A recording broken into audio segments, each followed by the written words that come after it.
7 months ago, 12 teams set out on the road to Old Trafford. Wonderful run!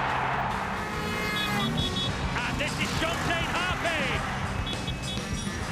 It's a great run.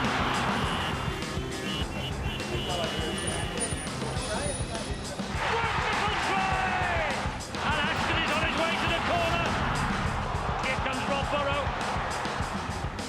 Now only 4 remain in the playoff race as the fight for Super League supremacy gets serious. Watch the best in the league go head-to-head in the battle to reach the Theatre of Dreams. Yes, who fancies the trip to Old Trafford? St Helens topped the table after the weekly rounds, and they've lost only once at home all year, against Hull in June. Can the Black and Whites do it again and make it to the grand final?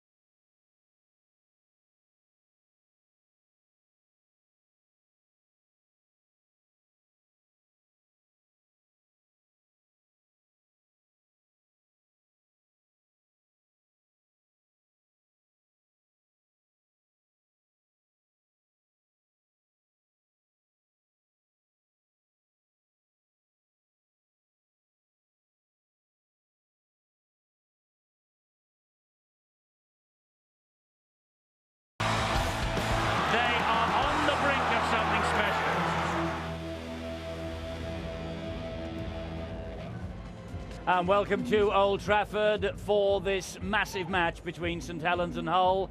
Who will be on the way to Old Trafford at the end of the 80 minutes here? It's a massive challenge for Hull.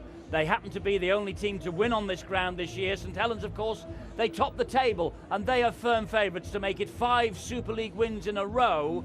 In 10 years, rather. 5 Super League wins in 10 years at the end of tonight, and get themselves there to Old Trafford for a chance of achieving that. But we've got some great news coming up, because after the grand final, we have the Tri-Nations ready to swing into action when Great Britain, Australia and New Zealand will do battle. And how do you fancy being there for the final? Great ball from Long, and he finds Gleeson. He's got a ton of support either side. This is Maguire. Maguire helps it on, and here now there's a chance. This is Stuart Fielden. Oh, get up Fielden, he does! Great Britain are on a full tour down under for the first time in 14 years, and we're giving you the chance to join them. Sky Sports have teamed up with leading Australian airline Qantas to offer you the trip of a lifetime. You and a guest will receive 2 return economy tickets to Sydney, where you'll experience the friendly Australian hospitality and award-winning in-flight entertainment, plus a week's accommodation in a 4-star hotel. All this plus tickets to the Tri-Nations final at Aussie Stadium in Sydney on Saturday the 25th of November. All you have to do is answer this simple question. Sky Sports' leading rugby league expert Steve-O was part of the last Great Britain side to win the Rugby League World Cup. Was that in A, 1962, B, 1972, or C, 1982? Just text the word Steve-O plus the letter A, B or C and your name to 84401. Text costs 25p, network charges may vary. To enter, entrants must be over 18 and have a valid passport, and of course you must seek the bill payer's permission. The competition closes Friday, November the 10th. For more details, go to Sky Text page 192, and for alternative methods of competition entry, go to skysports.com/rugby league. We'll announce the winner during the Great Britain Tri-Nations match against New Zealand on Saturday, November the 11th. So get your entries in now and hopefully cheer Great Britain to glory with us, and bring the Tri-Nations trophy home on November the 25th, courtesy of Qantas. We look forward to seeing you there. So there you are, the chance to win a trip of a lifetime. And while you're in Sydney, you never know, you just might bump into Sean McRae, who is our guest here with Steve and me at Nosey Road here this evening. And Sean, of course, has got affiliation to both of these sides. He guided St Helens to the double in 1996, and a few times during the course of his tenure at the KC Stadium, Sean McRae also got the Black and Whites into playoff contention as well. Sean, it's a big night for your 2 old clubs. And it's a big question for you now. Who are you cheering for here? Well, I've got that wonderful pleasure tonight, haven't I? I've been able to sit back and watch two very, very good sides go head to head. And you know what? I'm not really bothered who wins. I think both sides have a great opportunity here tonight. I know that St Helens have been the best side and deservedly qualified in one. But you know, when a team qualifies in second position, there's generally not a great deal of difference between 1 and 2. And Hull have got match winners all over the field as well. They'll have to be on their best behaviour tonight if they're going to win this game. St Helens rightly are favourites, particularly at Knowsley Road. Just a great pleasure for me to be here and watch both these sides play. So many players, even still at the St Helens team, that I've been involved with in my coaching career. So it's a bit emotional for me, really. So it'd be nice to sit back and watch it, and hopefully it's a good game of rugby league. I'm sure it will be. And of course, in 2006, St Helens, without doubt, Sean, the outstanding team, as you have alluded to. But you know, Paul Sculthorpe's not there. He misses another playoff series. That's a real shame for him. How do you think, if you compare this team to your class of 1996, which is the better side, this one or the old team? Always hard to compare eras, Eddie, and I've never really ever got into the arguments or debates about it, except to say they've been very good sides. And when you win competitions, you've got to be held up there in great esteem. Here's your class of 96. Yeah, look, there they all are. And Scott Gibbs, I think, on screen there, was a fantastic centre and didn't stay in the game long enough as far as I'm concerned. But, you know, as I said, very hard to compare eras, but the team of today are an extraordinary side, and they could rightly hold themselves in any era that St Helens have been involved in the game. And you know, I think, you know, even from an NRL point of view, this St Helens team would do particularly well over there as well. So very good side.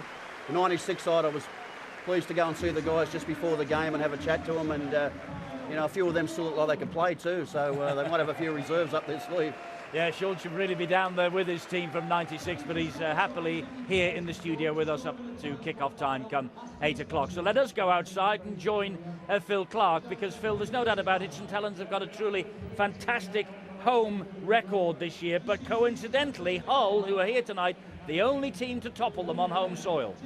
Yeah, that's right, but of course it was 16 weeks ago. And since then, well, Hull, their perhaps performances haven't been quite as good. They've lost their last 2 games. And Saints, really, they've gone up, I think. They've taken the game to a higher level. In the last 6 games, they've averaged over 40 points in attack here at Knowsley Road. But I think the most impressive quality of this St Helens side this year has been the defence. Without doubt, it's been a marked improvement on anything that the St Helens club have had for several years, and in fact it's been the best defensive record of any side in Super League for the last 5 years. They really have improved both in their attack and in the same way in their defence. The only glimmer of hope, I think, really for the Hull side tonight, I think, is the fact that in the last 2 years the away side have gone on to win this game and go through to the grand final. But other than that, I just think the Saints side are far too strong from 1 to 17. Well, Steve-O, in many ways, this is like a cup tie. OK, whoever loses tonight does get another chance in 7 days' time. But Hull, they know what it takes, don't they, to win in a cup tie atmosphere against the Saints. Yeah, they certainly do. They've got that confidence. OK, we often say, forget about what happens in the past. It was 14 months ago when they took St Helens apart. It was at McAlpine Stadium in that semi-final. Now, the way they did that, Hull's forwards just ripped the Saints pack apart. It was as simple as that. They never allowed them any room to move. We never saw that wonderful three-quarter play that we've come to so often see from this St Helens side. And I must say that Peter Sharp will have been into their ears all this week in saying we must rip them apart. We must do exactly the same. He knows, and the players know, that if they allow St Helens any room to move, they are just very difficult to stop. They've got so much quality and class, especially out wide, and also plenty of class that we've mentioned with Kieran Cunningham running from dummy half. So if Hull has got any chance tonight, they really have to get into the face. We often say, peel the skin back, and that's how they can do it.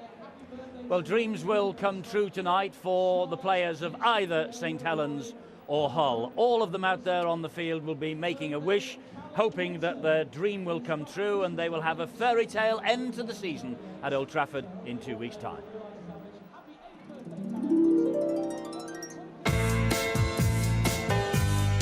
All season long they've worked so hard. but there's much more left to do. So now it's time to make a wish, but will that wish come true? Cast your mind back to the time the Saints took charge at Hull, with Lion and Long, when they're on song, no moments ever dull. We've had a very poor record at the KC Stadium. We haven't won there since Hull had moved to the stadium, and we went there at the start of the season aiming to put that right. And I think the application by the guys, the attitude was shown in performance, rather than the sort of size of the victory, was more pleasing than anything. If you could have a wish to take something from that game, what would that wish be to put into this game? Attitude. I think the attitude of the guys that day was fantastic.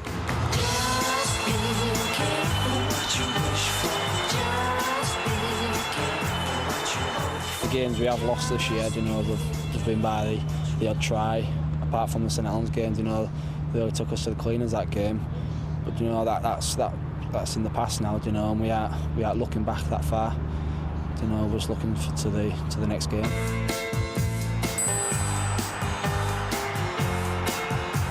A few weeks on, the tables turn. Hull sprinkle magic dust. When pressure's on and time's near gone, in Cookie you can trust. Paul Cook with a drop goal attempt! It's in! He's got it! The post! Hull will take a lot out of that game for when they come here again. They know they can come to Knowsley Road and win a match, and they'll take that desire out of that game. And we've had a look at the video and we've seen where we've gone wrong, and we'll take points out of it as well. It was a great drop goal, so we'll probably wish Paul Cook away as well. Yeah, I think there were a few lads making a few wishes there. We went out and we played pretty well. We stuck to his game plan, and sort of our wishes came true.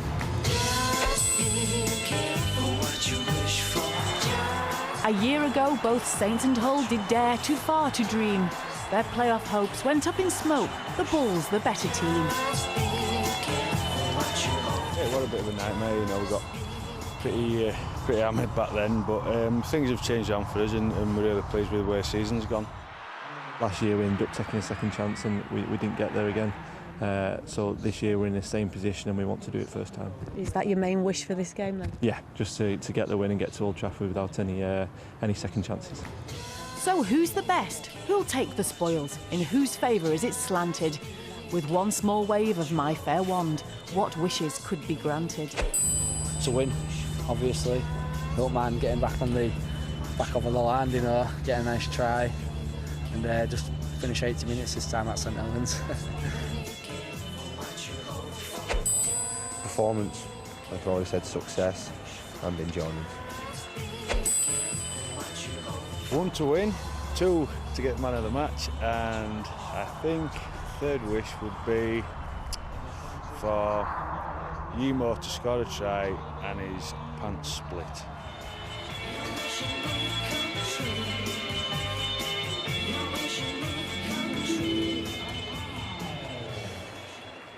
Well, one man tonight won't be worried about fairy tales. I think he'll be out to wreak havoc, as he has done on many defences in the Super League this year. I'm referring to Kieran Cunningham, of course, and his punishing runs from dummy half. What a pity, though, he won't be plying his trade for Great Britain in the Tri-Nations.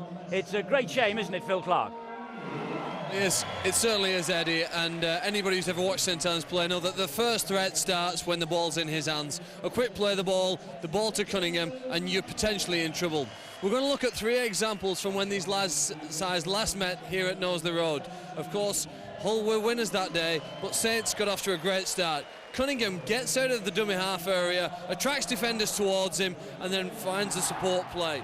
But you know what? He's almost got a magnetic property, Kieran Cunningham, that attracts defenders towards him. They don't know whether to come in, some hang off. As it is here, Yeaman's a little bit slow to react. Fozzard gets outside him and crashes over. And for a third time in the same match, gets out of the dummy half. Players then attracted towards him, push a little bit too hard, creates a half hole which Saints get through, and then with some wonderful support and handling skills, Long has the pace to get over the line. But you know, that is all created by a quick play the ball that Kieran Cunningham thrives on. The Hull side, though, well, they can score tries, and they're not as reliant on just one single player. They've got several different options. Here in the same game, we look at what Richard Swain can do when he's provided with the opportunity. Picks it up from dummy half and has both the vision and the pace to exploit any gaps in the defensive line through the hole, finds good support through Kurt Yeaman. This is vision. Wow, this is special. Paul Cook's already looked where the Saints defenders are stood, and he's recognised that Adi Gardner, the play circle now, is too far infield. Finds a pass to Rayner, who crashes over in the corner. And a third major threat for Hull is Richard Horne. He loves to get in between two defenders close to the line, then steps off one foot or the other through a gap and has the pace to take himself over. But do you know what? I don't think it'll necessarily be about the best try-scoring side here tonight. I think it'll be about the team that defends the best. When Hull last came here and won for the first time in 18 years, it was because their defence was exceptional, both individually and collectively. We're going to look at 3 examples in this game that helped them to win. Here's a player, Yeaman, rushing up out of the line and instantly stopping a St Helens threat.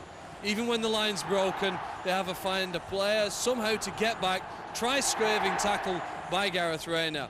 And then I think the best example of Hull's defence in this game was St Helens climbing up to half-time, going to an offload frenzy, getting their arms free, keeping the ball alive and finding a big strong player to run through some holes. And even when a player's almost over the try line, they had the desire and effort to haul him back into the field of play. If Hull can defend in a similar manner and then post some points when they get to that in the field, maybe they've got a chance. Thanks, Phil. You know, when we were here just a few short weeks ago for the Leeds game, Steve-O here said that he didn't think the Saints had a weak link out there on the park. Do you still stick by that as we approach this huge match? Yeah, I do, and I really feel that when you look at this squad, you've got to say they've got to be red-hot favourites even tonight. We know the Hull's going to be very special. They'll throw everything at them. But I reckon that Peter Sharp would have been looking through the tapes all this past fortnight, and he would perhaps think that if there's one chink in this lad's armour, Leon Price's defence can sometimes let him down. We know when he's got ball in hand, he is something special. He's very big, he's strong, he can just bump people off, especially with the hips. He's got very strong upper body, and he knows exactly where to position himself. But sometimes he can be lazy, getting himself organised in one line of defence. And I'm sure that Peter Sharp and the whole outfit will just pinpoint it. They will try to make him work overtime. He's not the type of character that enjoys having to work hard for the full 80 minutes. St Helens, of course, Daniel Anderson, he will make sure that his opposition, number 6, Paul Cook, will be a person that can rip them apart. Now, I spoke to Paul Cook after a fortnight ago when they were just ripped apart by the Wigan outfit, especially in the forwards, which gave this fella not one chance to show his skills and his quality. His long ball, where he can miss out 2, sometimes 3, would be of his own players. But if he doesn't get the possession, and if they don't get the roll on with the forwards, it's just wasted. Richard Horne, the 2 halves, Paul Cook, will be doing nothing if they cannot lay that platform. Now, Paul Cook also has a problem in defence. If he can sort that out as well, I'm sure that St Helens will be looking for it. And watch for Kieran Cunningham running a little bit wider from the dummy half position, trying to skirt away from the first and second marker. And have a guess who will be pinpointing to try to go and run at Paul Cook. OK, the Saints and Hull then are in opposition tonight for a place at Old Trafford in 2 weeks' time. But they have reunited off the field in a wonderful, heartwarming gesture for a man who wore the colours of both clubs with distinction. Bill Arthur can tell us some more. That's right, Eddie. Steve Prescott, former player, the Saints and Hull, currently battling a serious illness, has benefited from the generosity of these 2 clubs. When Hull held their awards night recently, the proceeds from that, from the raffle collection, went to a fund for Steve Prescott, and a few days later St Helens did exactly the same thing, putting all the proceeds into a fund for Steve. And both clubs, and I'm sure all the supporters here tonight, all rugby league followers, send Steve Prescott's very best wishes for his recovery from his serious illness. And fantastic support here for these 2 sides, a great atmosphere. Around 4,000 Hull fans have made the trip to cheer their side on to victory, they hope. Saints, of course, the favourites. They've been bubbling and they've had a really good build-up to this game. In fact, they were given the weekend off last weekend, but they didn't believe it when they got a text to say they had the day off, and everybody almost turned up for training. They had to ring Apollo Perolini, the conditioner, to check that it wasn't a wind-up, but they got the weekend off. So did Hull. They got time off to relax. But since then, they've been working really hard. I'm told that they've imported special new tackling suits, the first to be seen in this country, widely used in the NRL, but they're the first club, they reckon, to be using them over here to increase their defensive capabilities, and that's what they're going to need tonight. Clarkey has said that that was really the cornerstone of their victory here back in June, that 27 points to 26 victory when Hull came here. But the question is, just how significant was that? Obviously they have a level of confidence because they've beaten us before, and we have a level of redemption we'd like to gain back. And of course last year you were in this situation and fell flat on your faces. Is that at all a motivation? I mean, there were, as you've pointed out in midweek, there were mitigating circumstances, but nevertheless you didn't take the chance you were offered.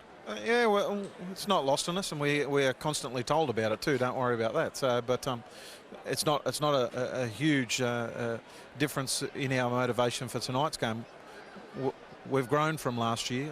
We've matured from last year, and I think we'll play better than last year. Well, if you're not up for this, Bill, you know you're going to struggle, aren't you? And it's a great night. It's a good night for rugby, and it's going to be a massive crowd in. It's going to be a great game. Are you going to be mentioning that win here in June as part of your build-up? Oh, no, we've spoken briefly about it, you know, but it was a long time ago, and we need to concentrate on tonight's form, that's for sure. Well, of course, you've lost your last couple of games. You'll be looking to get back to that sort of form tonight. Well, you can be rest assured when they run out tonight, they won't be thinking about the game against Wigan, that's for sure. They'll be focused on the game tonight. So, you know, form can change in a matter of minutes, let alone weeks, so we'll be okay tonight. Well, fantastic atmosphere building up. Kick-off not too far away. I've just got 1 point to put to Sean McRae, because St Helens in everybody's books are the red-hot favourites. They're going to go to Old Trafford. They're already booking their tickets, I suppose. Complacency could come into it. Could they be caught off guard here? They won't be caught off guard because of what happened here earlier this season. I must say, though, I watched Hull train this week. They were superb, absolutely outstanding. You couldn't fault them. They've no injury worries at all. One thing they've worked on, and let's look for it tonight in the game, is their ruck defence and their speed around the ruck. Because a couple of weeks ago, Wigan destroyed them. And they know that they've got a bit of a weakness there, and they had to improve in that. If you can defend that well against St Helens, that gives you a great chance to win the game. I think St Helens will be aware of that as well. And I can't for one moment think you could be complacent in a game where if you're going to win it, you're at Old Trafford. That would be impossible to think could happen. But everyone's saying they're there. Everyone is saying St Helens are there, no worries. I don't think Hull are saying that. I think Hull believe they can come here and win this match tonight. They know they're going to have to play well. They expect St Helens to play well also. I just think it's going to be a great game of rugby league. Yeah, here to that. I think it will be a great game. The prize is the biggest in the game, and they have rolled up here in their thousands. Saints packing the terraces as you would expect. But away the other side, behind the posts, Hull have brought an army of fans with them. Don't forget, whoever loses tonight actually gets a second chance. Next weekend, the losers will be at home to the winners of tomorrow night's match between the Bradford Bulls and the Warrington Wolves. It's all building up. We are 2 weeks away from the grand final at Old Trafford. That's 2 weeks tomorrow. But right now, we will find out who is going to be in to Old Trafford first. Will it be Saints or Hull?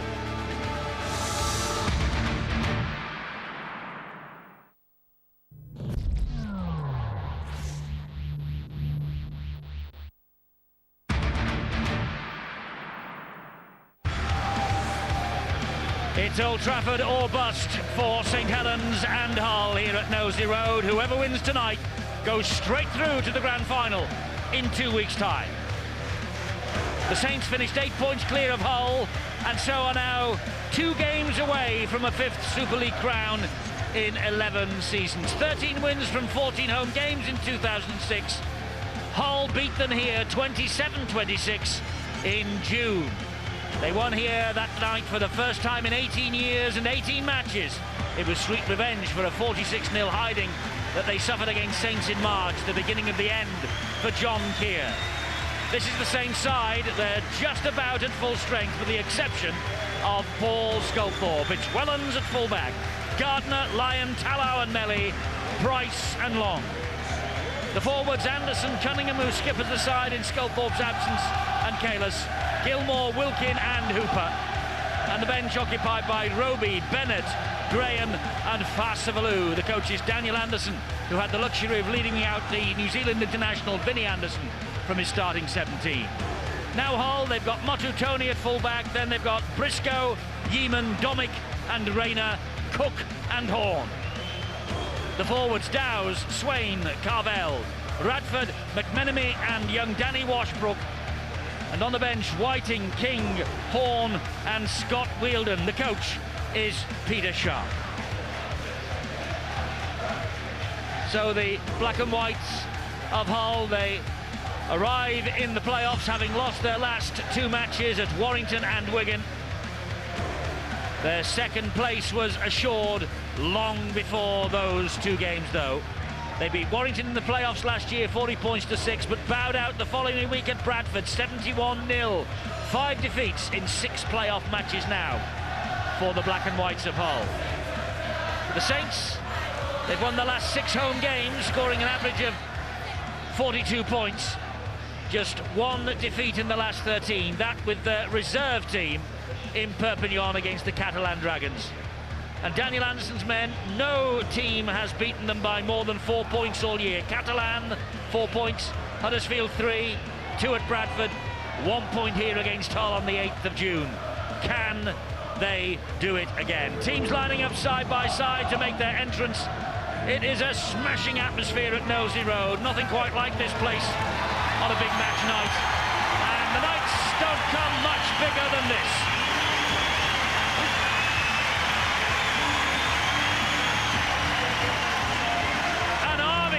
Travelled over from Hull to be here. Whether they make it to the grand final or not, 2006 has been Hull's best league season for 22 years, when they finished second behind Hull Kingston Rovers in 1983-84. It'll take a big man to control this game, and Ashley Klein is last year's reigning Super League referee of the year. And there's the fellow who perhaps holds the key to a St Helens victory. I think you're probably right, Eddie. He has been a wonderful performer for the Saints this year, Kieran Cunningham, but Paul Cook, he knows he has the quality. Sid Domick, there are stars all over the park tonight. And you're right about the referee, Ashley Klein, because this, I'm sure, will be a rough and tough. Remember, a fortnight ago, they didn't show up the forwards against Wigan, this Hull outfit. They will tonight. Motu Tony gets us underway, kick off into the arms of Leon Price. There's the first drive of the night, and the first drive of the night coming in from Jason Kalis. He will play the ball to Willie Talau, and Hull swarming in the tackle early on here. Kieran Cunningham, nearly a fumble by Paul Anderson, and Hull in there quickly again.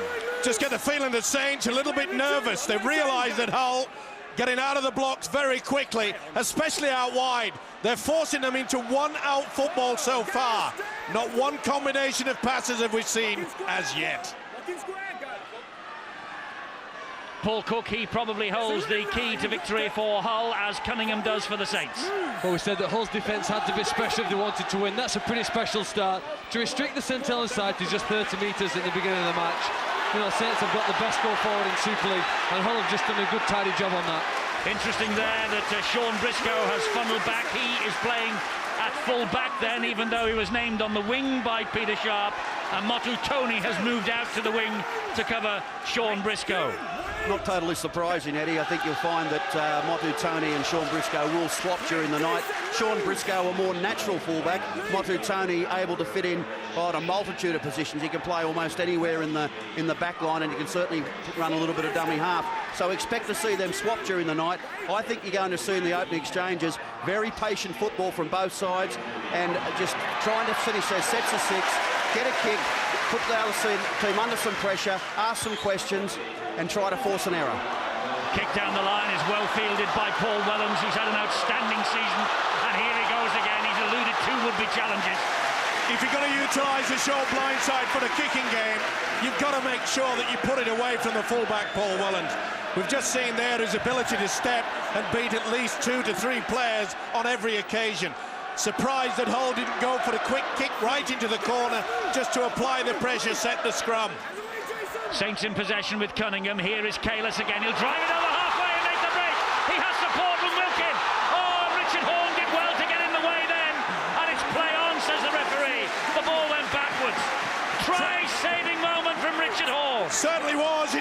everything that he could. He just had the legs to make sure that he just put the man receiving the ball just off his game at the right moment. But what a burst! Candidates all over the field tonight for the Man of the Match award. It's a big job for Dave Hadfield and co. Yes, and no matter how well a team's playing, it's good to have a really knowledgeable senior player coming back at this stage of the season. Not Paul Sculthorpe, as Saints might have hoped, but Jason Hooper, so often a big influence for them. Talking of influence, there's no player in Super League carries the ball as often as Paul Wellens. Shows what a pivotal player he's become, and why he's the front runner for the Man of Steel when it's decided this weekend. Mind you, Motu Tony's not been far behind him in terms of involvement in games, especially since he adopted this rotation system between him and Sean Briscoe. All sorts of rumours about Paul Cook this week. Doubtful whether it'll affect him in any way. The last time he was here as the match winner, he could be again tonight. 6 to go here for Hull. There was a fumble by the Saints in defence. It could be that grand final prospect nerves are playing their part. It was the second time for Hull that an unusual player actually got to kick the ball. Earlier it was Danny Washbrook, that time it was McMenemy. They don't always rely on the usual. Penalty here for Hull for hands in at the play the ball, fiddling and faffing around. Little doubt that Cunningham was just pushing him to one side, trying to turtle him they're doing that on every tackle, trying to slow down this whole outfit. But this is real pressure. Will they put in a set move? Here they come with McMenemy taking on Cunningham, taking on Anderson. Peter Sharp watching on very closely as this attack develops through Cook, through Richard Horne, and through Sid Domick. It missed him and got its way to Motu Tony. And Motu Tony coming in, and was that high by Cunningham? It certainly was, and Tony would have felt that. Here is Cook again, a dab to the corner looking for Domick. Too strong. Great idea, just too much power. Peter Sharp, their coach, obviously has been working hard on making sure that they're using the two dummy runners. He was pretty effective. Sadly, it wasn't the best pass, but well picked up by Motu Tony in the end. Jason Hooper, great ball. And Wilkin was almost through again. That should be a penalty. Should have been a penalty. Here's Long, this is Talau. Pretty strong defence again, Hull. They really are getting into the face of the St. Helens side. Oh, that looked high as well. Swinging arm from Radford. 4 tackles gone. Wellens finds Leon Price. Leon Price offloads to Kalis. Kalis brushes away one. They come back though, Cook and Dowes to bring him back. That's the second time they've gone high on the big fella, Kalis. Made the break on the first time. Great high kick from Wilkin. They're after this. Lyon palms the ball back. Oh, and back again. Hull have the ball back. And Daniel Anderson is, yes, furious is the word. Well, it's two golden opportunities, Eddie. Kalis break, then they knock the ball back there. Jamie Lyon did everything right. That's pressure. He doesn't normally show his emotions. Mr. Anderson. 5 minutes, 40 seconds. The ball has not been dead yet. It's a fast and furious opening. You know, one of the reasons I suppose Hull have elected 3 times in the first 5 minutes to Grubber kick the ball through is because they are playing against a team with some special defence. Saints this year have really set a new standard in terms of preventing their opponents from scoring. And that early kick in the tackle count between the defensive line, as we again see kick downfield, perhaps a bit too far this time from McMenemy. But again, just turning the Saints side round. Indeed so, he found a touch on that far side. McMenemy with the kick and gets a little shake of the hands. Did Carvel lose this ball in the tackle as he went to play the ball? Well, just a little bit of a wobble, that's all, but good kick from the second row, McMenemy. That's the tactics that they need. Are we watching a dress rehearsal for Old Trafford here tonight? Because the top 2 teams have contested 6 of the previous 8 grand finals. So the signs are this match could be repeated at Old Trafford in 2 weeks' time. But let us not write Warrington or Bradford off, because they have an important date at the Grattan Stadium, Odsal, tomorrow evening at 5:45. And both coaches, Steve McNamara and Paul Cullen, are very much up for that.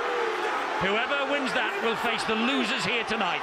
It's the second chance that the top or second place team in the Super League gets for finishing there. And then he's lost it as Hooper. It's a bad mistake. Richard Horne has come up with possession. NRL Grand Final time, Sunday 9:30, Sky Sports 3. Melbourne against Brisbane. No team from Sydney involved for the first time ever. Radford finds Cook and wide to Briscoe and further wide and off the legs of Rayner. Saints have it back. Wellens secure. Well, that's the second time we've seen wonderful build-up work in attack from Hull, but the final pass has gone astray. On this occasion on the left-hand side, earlier it was down here on the right. Both sides are suffering with nerves, Phil. Yeah, but I would still say it's been a really good start for Hull players. They've got some young players who it's their first experience in the playoffs. Again, the Hull side having lost 5 of 6 games in the playoffs in the last decade. It's been important that they started this game positively. They've challenged St Helens, they've troubled them, and they've, I think, made a really good start. When you can get 3 players into a tackle, in tackles 1, 2 and 3, you're going to win that set. It's going to be very hard for St Helens to get out of it, and that's something that Hull have done very well in the first 9 minutes of this game. They're getting plenty of numbers in there, they're marking up square, they're working hard, they're getting off the line. So they're really harassing St Helens at the moment. It's a case of whether they can continue to do that, as to whether or not they can force some error, because they're going to try and apply that short kicking game again to get some of the St Helens defenders to think maybe I can't go up quite as quick because they're going to dribble one in behind. So we'll see what they can come up with here. They're on halfway, Hull, with captain Richard Swain, who finds Richard Horne. And it takes 2 to bring Richard Horne down. Hooper and Kalis. Swain to Ewan Dowes. He is clawed to the ground by Paul Anderson. Last tackle here for Hull. And here is Paul Cook. A dab to the corner, an invitation for Rayner to chase it. Gardner is there. That's great chase, though, by Rayner. And there's a personal battle going on that far side. Rayner named in the British team. Gardner not for the Tri-Nations tour. Plenty of spice in this game, that is for sure. But the way that the forwards are getting into each other is superb. Hull are quite happy to utilise Paul Cook out wide on that left-hand side. It was a good chip through. That's an error. Oh, they've got away with it. Ball went backwards, says Mr. Klein. You know, I don't think St Helens have faced this for a very, very long time. With their big guns in the middle, they usually find it pretty easy to get up to the halfway line. But this Hull defence has contained them, and that's the reason why they started to shift it, Eddie, trying to magic their way out of trouble. Well, they might also remember 12 months ago. Long's under pressure now. Oh, and that's a crossfield kick. He got away with it courtesy of Lyon, and the kick from Lyon goes downfield. But they might remember 12 months ago, Saints, when they finished top of the table, and then they missed out in the playoffs because they lost to both Leeds and Bradford in successive weeks. Looks like Sean Long is having a problem with the footwear, and this now is Sid Domick. Well, he may have had problems with the boot, but on the occasion where he put up the cross kick was superb. It allowed St Helens out of that red zone and at least got them chance to keep Hull, who are really throwing everything at them. Notice how they'll swing it out. Cook and Horne, they're controlling things out there. Swain yet to run from dummy half, quite happy to just keep it on. Is off on his first run. First run from him finds Radford. That's the last one for Hull. He will play the ball to Swain again. He'll give it to Cook, and Cook will give it air to the corner. It's a tester for Gardner, tester for Wellens, and Gardner comes up with the goods. Tremendous take. Good communication as well. Gardner said to the fullback Wellens, "It is mine. Don't even think about jumping." It's a rip-roaring start. 11 minutes gone, 0-0. Saints and Hull for the right to get to Old Trafford in a fortnight's time for the grand final of 2006. This is Francis Melly. Don't forget, the grand final is a fortnight tomorrow, and there's the information line at Rugby Football League's headquarters. They're open for business 9 a.m. Well, 11.5 minutes gone, and Hull really are very confident in defence. Can they keep it up? Another good kick into open area. A bit too long. Yes, it is. Yes, Briscoe was content to allow that to trickle its way over the dead ball line. And here comes Motu Tony for Hull. The men all in black tonight. Normally black and white, of course, Hull tonight in the changed jerseys. The jerseys that saw them win here on the 8th of June by a point, scored by Paul Cook. There's a player who hasn't had much recognition for Hull this year, Ewan Dowes. Him and Gareth Carvell have been the diesel engine that have powered this side throughout the season. Very little notice, but very important to the team. Mistake there from Richard Horne. This is Sean Long. Fires the pass to Francis Melly. Motu Tony is around him as soon as he received that pass. Tremendous stuff. Was it reefed out? Maybe just helped by Jamie Lyon with the hand onto the top of the ball, or the ball-carrying arm. Big opportunity here for Saints now, and even more because they have a penalty. Now, normally you'd see Saints kick this straight into the corner. Will they just conserve their energy and go for the 2? The message has got out. It looks like they're going to go for the tap or into the corner. Second penalty of the match, first to St Helens. They go for territory. They start on the 20-metre line. Here is Mari Farsavalou, just on for Paul Anderson. He's got to be one of the most improved players in Super League this year, Farsavalou. Without a doubt, and that's where Saints have the power, isn't it? They've got so much power off the bench as well. Wellens gets the ball away to Gilmore. Cook's got to be taken to that one. The referee waited, gave the penalty. It was a lazy arm from Paul Cook. Made a grab. To be fair, it wasn't a swinger. As Eddie has mentioned, it was more of a grab, but it went straight into the face of Lee Gilmore. But you just got the feeling there that the way that the Saints forwards are getting over the advantage line. Great offload. Here comes Long. He finds Leon Price. Paul Wellens was steaming up in support. Price took the tackle. Will play the ball here to Wilkin, flicks it up to Long. Long looking busy, but Long is on his way to the touchline. Did well to go to ground then, under pressure from Domick and also young Danny Washbrook. This is John Wilkin again.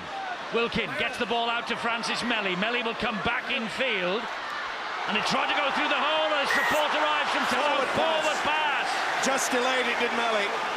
A split second too long. No doubt about it, he had to lean forward there, did Willie Tallow. Crowd don't like it, but the official Ashley Klein, to my thinking, has got it absolutely spot in. He was in good position. You know, it's a pretty big relief that for Hull, because having conceded a penalty and then a second penalty, that's very often a sequence that leads to a try. They'll be pretty happy to have survived. And the pace of this game has been frantic. I'm interested to know whether Paul Anderson has gone off injured or whether he went off after 12 minutes, because there's been very few breaks in the game. I think Bill might be able to help us a little bit later on with that. He will. Look at that. 13 minutes, 41 seconds in play. The game is only 14:51 old. You don't get any chance to breathe when it comes to playoff time in the Super League. Well, both sides are super fit. They've shown that throughout. Good job. Throughout this season. This is Briscoe. Will get to his feet and play the ball to Richard Swain, to Richard Horn. On it goes and wide. And that is Lee Radford. Tackle number 4 just inside his own half of the field. I just get the feeling there's Richard Swain doing the kick into the corner, but maybe a little bit more work from dummy half. He's not posing a few questions to this St Helens defence. He's quite happy. He's only had one run away from that dummy half position. Whenever we come to St Helens, it's the first 3 runs usually that set the tone, don't they? Wellens usually makes a half break. Gardner then makes 10 or 15 metres. Melly follows that up with another 10. And all of a sudden, Long's receiving the ball on the forward foot with an attacking options in front of him. Not been the case because Hull have defended here tonight again, clamping Cunningham. Penalty to St Helens. Markers not square. We've heard from Bill, Paul Anderson is not injured, so it must be a question for him of just recharging the batteries after this frantic opening to this game. 16 minutes gone. Here come the Saints with Kalis. When you got big forwards like that coming at you time and time again, it's gonna pay, and you may pay the price with the defensive line. It's through. Sean Long, great tackle, Briscoe. Could have been penalised then. Lifted the leg second time. This is Farsavalou. And there is Paul Anderson just keeping up the pulse rate on the bike. This is Leon Price. He's got support. It's Hooper. Just held up short of the line. Wellens at dummy half. Fires the pass off the foot. Works its way out to Gardner. And Gardner strolls in. It's a try. Well, the referee will give it to the video referee to have a second look at. It's Ian Ollerton, and he just wants to find out how the ball managed to find its way to the wing and into the arms of A.D. Gardner. It was kicked forward. It came off the boot, and this will be a try. Hull stopped. They thought it was a knock-on, but it wasn't. It came off the boot. That's going backwards. Lyon gets the boot to it here, and he's in an onside position. That ball is going backwards. It has not gone forwards, and now watch. It skims off his right boot, and it comes from an onside position. And notice how the moving defence from Hull stops. As soon as it hits Lyon's boot, they stop. They say, oh, well, this is going to be a knock-on. It isn't. Look at them. 1, 2, 3, 4. They're all hanging around. Gardner says, this will be the easiest 4 I've ever scored. Thank you very much indeed. TRY time. Could be his 25th try of the campaign and will give Saints the lead. And it does. First blood to St Helens. First blood in the personal battle between Gardner and Rayner to the St Helens man. Overlooked this week by Brian Noble for the Tri-Nations Tour. But Aidy Gardner has come up with the first try of the night here. And St Helens inch towards Old Trafford. Applying the pressure. Gilmore couldn't take it. Luckily, he spun around, so that meant that the ball was going in a backward direction. Not the best pass, and really, it wasn't intended. Sheer fluke, but you've got to point the finger at that Hull defence. They thought there was going to be a knock-on. You can't. You've got to wait for the whistle. They get downfield again with a penalty, but whenever possible, they're attracted to go to the right-hand side because of the presence of Jamie Lyon. He really is a freak player, and again, just that small touch on it. Bounce of luck for Aidy Gardner, and his 25th try, an amazing season for him on the right side. Aidy Gardner, the try scorer, and it's going to try and be improved here by Jamie Lyon, who, if St Helens win tonight, is making his farewell appearance at Nosey Road. He's heading off back home down under at the end of the campaign. And Lyon here with the chance to add the extras, which he does.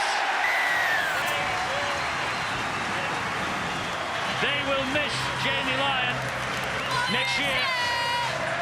They think it's a knock-on. You can't just stop. Look at them. Briscoe, they're just standing. They should have been in that position at least to have a chance onto Gardner. And that fella just says, boy, that was easy. Yes, Gardner with the try. He missed out on that Great Britain selection this week. But that will be a little consolation. And here comes Mauri Fasavalu again. So after all that pressure, St Helens weathered it. And they've scored the first try. Leon Price. He was limping quite heavily about 3 or 4 minutes ago, Leon Price. Here goes Willie Talau. They look a little bit shell-shocked, Hull, at the moment. They're not as keen as getting out of the blocks. They're taking 2 or 3 steps and then hanging back. And when you start doing that and looking at things that the St Helens are going to do, they will take you apart. Kick downfield for Briscoe to chase, and look at what's ahead of him. Fantastic race there by Gardner and Lyon. Took a huge gamble as well, Briscoe. Instead of coming in from the field, he went around, went down the short side, very close to the touchline. Here's Gareth Rayner. Eddie, this is what all great sides do, don't they? Real champions. When they get themselves in front, they try and increase the intensity, up the pace, and put the pressure on their opponents now. Maybe why they're just sulking with that defeat of a try or that disappointment of a try. And Saints have lifted. Hull have to equal that and match it at least. A lot of talk this week about the comparison between 1966, when St Helens did the League and Cup double under Joe Cohn, 1996 when they did the double under Sean McRae, and this team of 2006. And at the moment, this team that won the League Leaders' Shield by 8 clear points, the second widest margin in Super League history. They are in the boxed seat and they're on their way to Old Trafford. But Hull only 6 points adrift midway through the first half.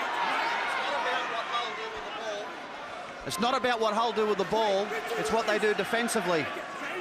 Notice from the kickoff before, their defence wasn't intense enough, and St Helens are now starting to work their way downfield, get themselves in a position for a good kick chase. Hull have got to respond by making sure they complete their sets, and staying in this game and not panicking and thinking that they've got to start to throw the ball around and do anything different to how they started the first 20 minutes.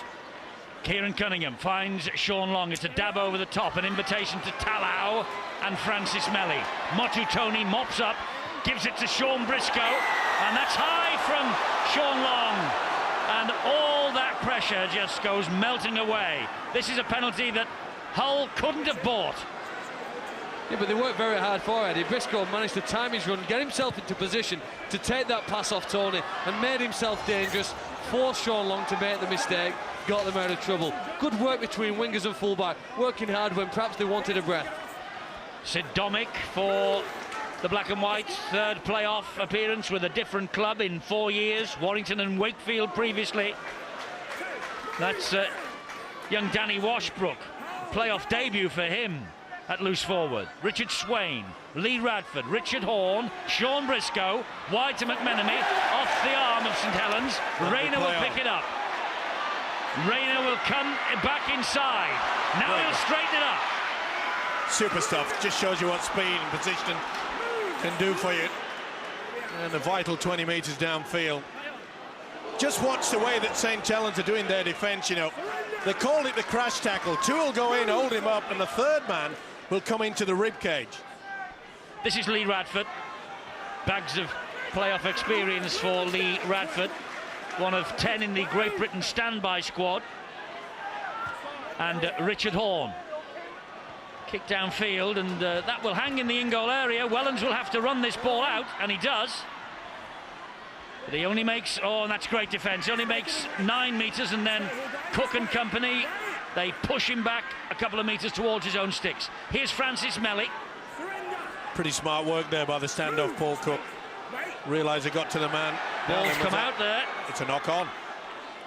No assistance from the touch judge. This is great opportunity here. Well, maybe arms in it, it doesn't matter. The referee's given a scrum free to Hull. You get a second look at it. I just think Mellor loses possession, and it's the right decision. Hull love to attack from scrums. They'll throw this wide here and try the best. Thumbs down from the terraces for Mr. Klein's decision. But Hull here, their supporters far end of the field, just holding their breath, wondering if this is the moment when the Black and Whites get over for the first try. It's Washbrook, it's Richard Horn, it's wide to Briscoe.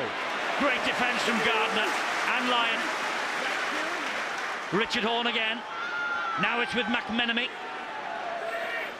Shane McMenemy almost retired from the game before Sean McRae signed him a few years ago. Richard Horn, Paul Cook, Domick out the back door, Motu Tony. Great defence, nice step off the right foot as well. Good work there from Willie Tallow, it had to be. Cook pops the ball up to Ewan Dowes. Great defence again. This is Richard Swain. Here is Paul Cook. They go wide to Richard Horn. Man on the overlap. Yeaman! Yeaman gets over for the try for Hull. Kirk Yeaman, who began the season in blistering form. Kirk Yeaman.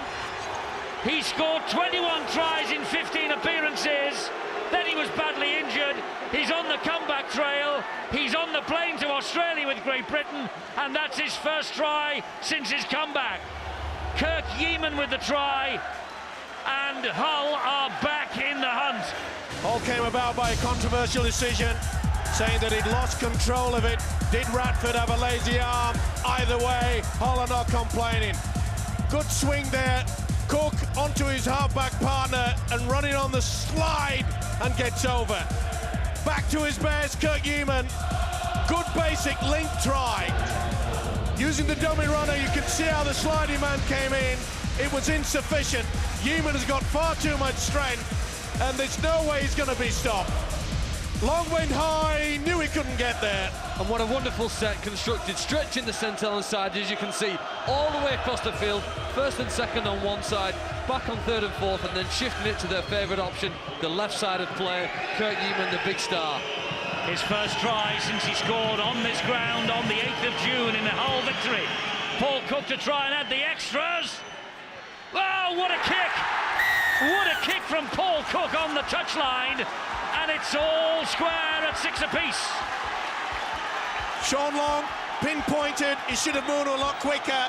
Just hesitates. He thinks that Yeaman's coming back on the inside, and by the time he realises he's going on the arc, it's too late. The try from Yeaman improved by the boot of Paul Cook. It's 6 apiece. Interesting to note in that set of 6, both wingers, A.D. Gardner and Francis Melly, had made decisions to come in at different tackles. On that particular occasion, St Helens were found sliding, and there's an error straight from the kick-off. Out on the fall from Sean Long, and he holds his head in his hands. Well, Long knows these dimensions better than anyone, but he didn't get the sights right then. He can't believe it. It's a penalty on halfway to Hull. And it's just little things like that that can just frustrate this fella. He's such a confident man, but if things start going wrong for him, he can sometimes go into his shell. This is a golden opportunity, Hull, now to strike.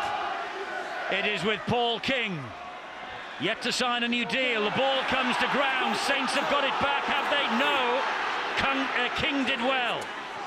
Here's Ewan Dowes. Dowes will hang on under pressure from Gilmore. And Richard Swain scheming 5 metres out. Back it comes to Richard Horne. Here is Paul Cook. Here is Washbrook. It's Domick. Bumps away. And Wilkin eventually comes in and gets him down. Good job that Wilkin was alert there. He slid into that defensive line. Washbrook, Paul Cook. Cook to Richard Horne. And possibility of interception there. Surely. Back to 6. The referee has wiped the tackle count down. Took a big gamble there, Sean Long. Couldn't reach it. Got a fingertip to it. Was snapped up. Graham Horne. Now keep your eye on Richard Swain. Will he go on his own? He's having a scamper. He gets the ball away. And that's Richard Horne. And the ball's come loose. And Fasavalou drops on it. And Saints have it back. Saints breathe a sigh of relief. And Richard Horne thinks he's been pinched. I think he might be right. I think Sean Long may have just had...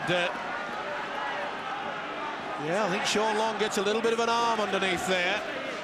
Fasavalou was very quick, though. No advantage to Saints. That's why they're back on the 10 with a scrum. Boy, what a game. The pace alone is unbelievable.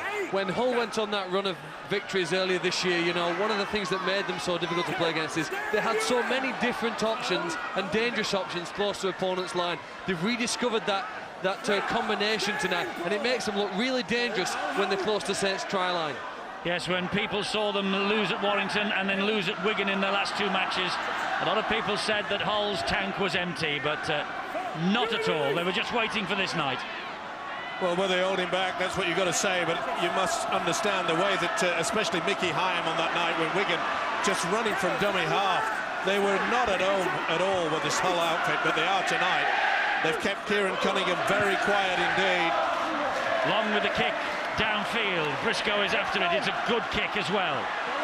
And Briscoe will run it back as far as Wilkin and Fasavalou.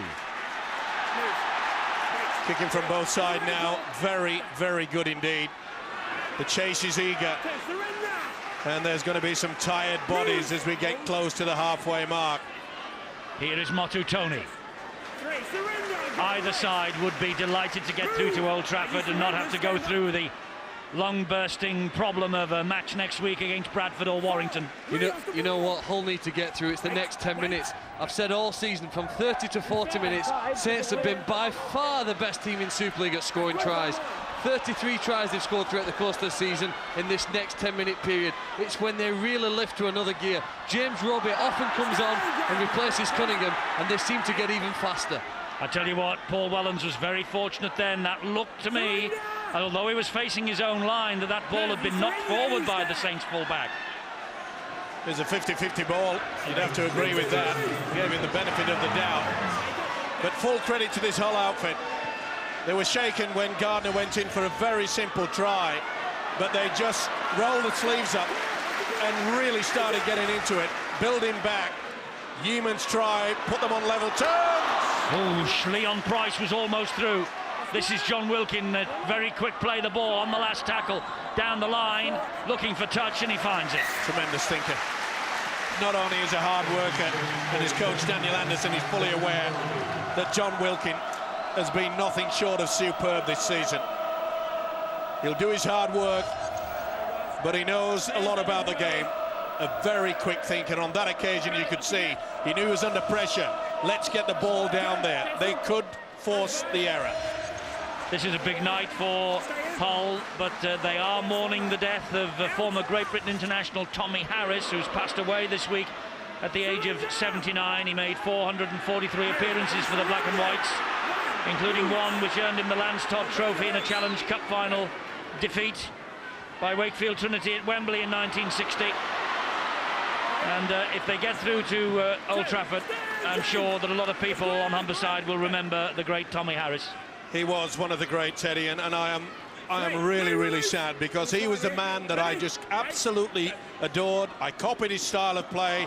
He was the first hooker to bring into this modern game, running from dummy half. Sad loss of a great man. Hull lucky to get away with that. Looked like the ball might have just been dropped forward, but here is the kick downfield for Wellens to collect. And Wellens is hauled down by Paul King and Richard Swain. There is Roby. Here is Melly. Pretty smart move as well by Daniel Anderson to throw on James Roby.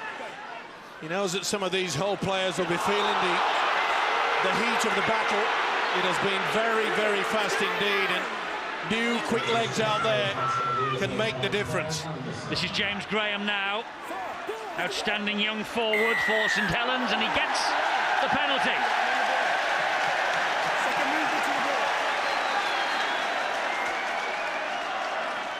Hands in the tackle by Paul Cook, says the referee. Certainly went round the back.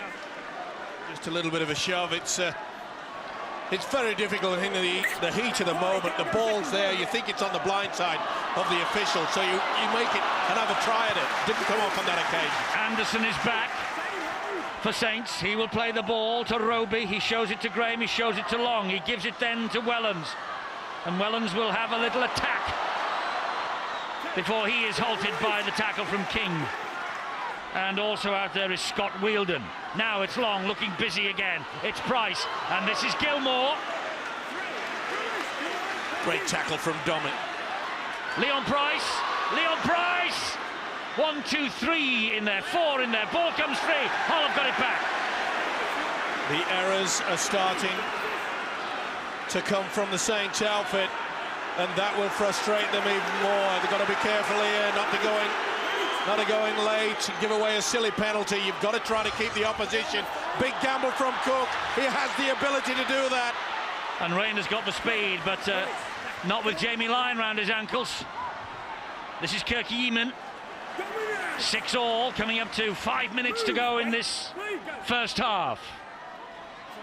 A little dart from Richard Swain on the last tackle, just inside their own half. Back it comes. Cook with a kick downfield. Gardner's after it and collects it. Well, that's the third time on the trot that Hull have elected to give it plenty of air, and it's gone right down the throat of either Paul Wellens or, on this occasion, Gardner. I'm sure that Peter Shaw will get that message out and say, listen, let's have it on the floor. Let's just turn them around. I think the thing is, though, Steve, they may not be necessarily happy with the quality of the kick, but they're happy with the chase. Hull's defence tonight has been superb so far, and they're really harassing St Helens. And, you know, little plays like we saw there before where Leon Price just squeezed the ball out, to me, that's a sign of panic. That's just a sign where we should be entitled to score here, but you're not letting us play the way we want to play. And at the moment, Hull have got St Helens rattled to a certain extent, to a point where they're going to start to play the way they didn't want to play this game. This is the last tackle for St Helens with Roby, and here is Long, and the kick goes high and wide, looking for Gardner, looking for Lyon, and it's only found a black jersey that belongs to Kirk Yeaman. Boy, he was looking to take that, because Yeaman never really got off the ground. He was flat-footed there, and somehow it found its way into the chest. Briscoe for Hull. If Hull win, there will be at least one new name on the Old Trafford Grand Final night programme this year. The Grand Finals have been, and that's a knock-on. It's a knock-on by Scott Wheeldon. There's a try coming before half-time here. I just sense it, Eddie. I don't know who it's for, but there's a try. Some of the players are very tired. One or two have still got some energy left. see there's an opportunity here to go in at half-time with the lead. Grand finals have been dominated since 1998 by Wigan, Leeds, Bradford and St Helens. Melly has come in. There he is. Here is Francis Melly through one. Cook got in, but the ball is lost. That's a sin. That's a sin for St Helens. A sin for the Saints. You don't see many of those. Well, Sean McRae mentioned it, is the fact that they are getting to a panic button, which you normally don't see from the red and whites. They've not earned the right to do it. That's the point. They haven't gone well enough forward. If you're going to start to play lateral, you've got to go forward and earn the quick play of the balls. There's been too many mistakes from St Helens in this first half where they've just felt, we're out here, this is our home ground, we've got the right to play the way we want to play. Hull have not allowed that. St Helens need to go back to completing some sets, getting a good kick chasing, a bit like what Hull are doing. It's a magnificent match. We're 3 minutes away from half-time. Trust you're enjoying it. I know that Freddie Flintoff is. Andrew Flintoff having a look at St Helens, the England cricket captain. He has a mission down under this year, as do the Great Britain Rugby League stars. Oh, and Helens used the post then brilliantly. Unbelievable. But what a great chase as well. Utilising that short blind side. Chip over the top, he had to go back. As I mentioned before, the three previous to that, they've ruined it all. This is the incident. You can't get me through the post, mate. And they have been caught offside. They want to get on with it, Saints. They've kicked it straight in the touch. They don't want to hang around. They know how important it is. It will be a psychological blow if they can score here. It's a dangerous 2 minutes coming up for Hull. Anderson is in possession for the Saints. Roby waits at dummy half. He's got Graham with him, and Graham will drive it forward. But he'll be halted by Gareth Carvell. Maybe the shock inclusion on the Tri-Nations party, but don't mention that very loudly up in Hull. Leon Price offloads the ball to Wellens. Here now is Willie Talau. Talau goes inside Domic, still going, before he's hauled down. It's Wellens and Long attacking and driving for the line. Long. That's Ferocious. 4 tackles gone. Ferocious defence from Hull. Roby finds Leon Price, comes back this way. Here's Big Anderson. And Anderson smothers it out the back door somehow. That's the last tackle. Good work from Roby. It just dropped on the floor, made sure there was no knock. Kick into the corner, it's got to be. Long to the in-goal area, and Briscoe gets a foot to it importantly. Tremendous rugby league football from both sides. Briscoe, he read it perfectly. Sean Long put the right weight. It was always going to be a chance for Willie Talau. Crowd don't like it. The referee has called halt. He stopped the clock. Took a while. Possibly the worst way you could finish a first half, isn't it? 6 tackles on your own line, St Helens rampant here, determined to score. He needs as much distance as he can, and they need to chase it as quickly as they can. It's found Wellens on halfway. Here comes Graham. The chase from Hull, understandably a little laboured.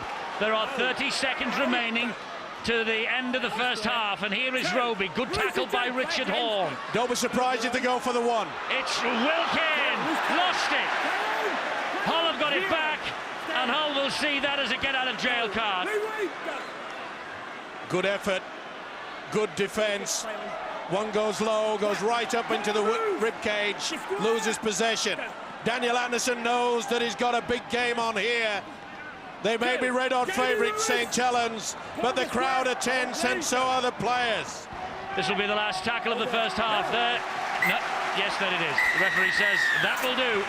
And Peter Sharp is off down the front row of the director's box into the dressing room to, I would think, congratulate his team on a sterling effort in the first 40 minutes.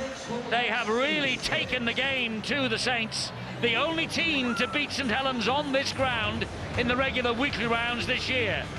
They got over the line with a try from Kirk Yeaman to level matters after a brilliant kick from Cook off the line. It's all to play for, 6 apiece.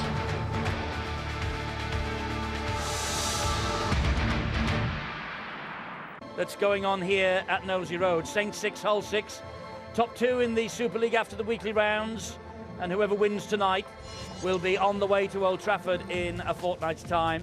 It might take extra time to separate the two. There will be extra time if scores are level after 80 minutes.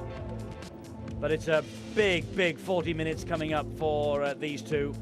And Hull, well, they're almost knocking on the door, aren't they, of the Theatre of Dreams for the first time.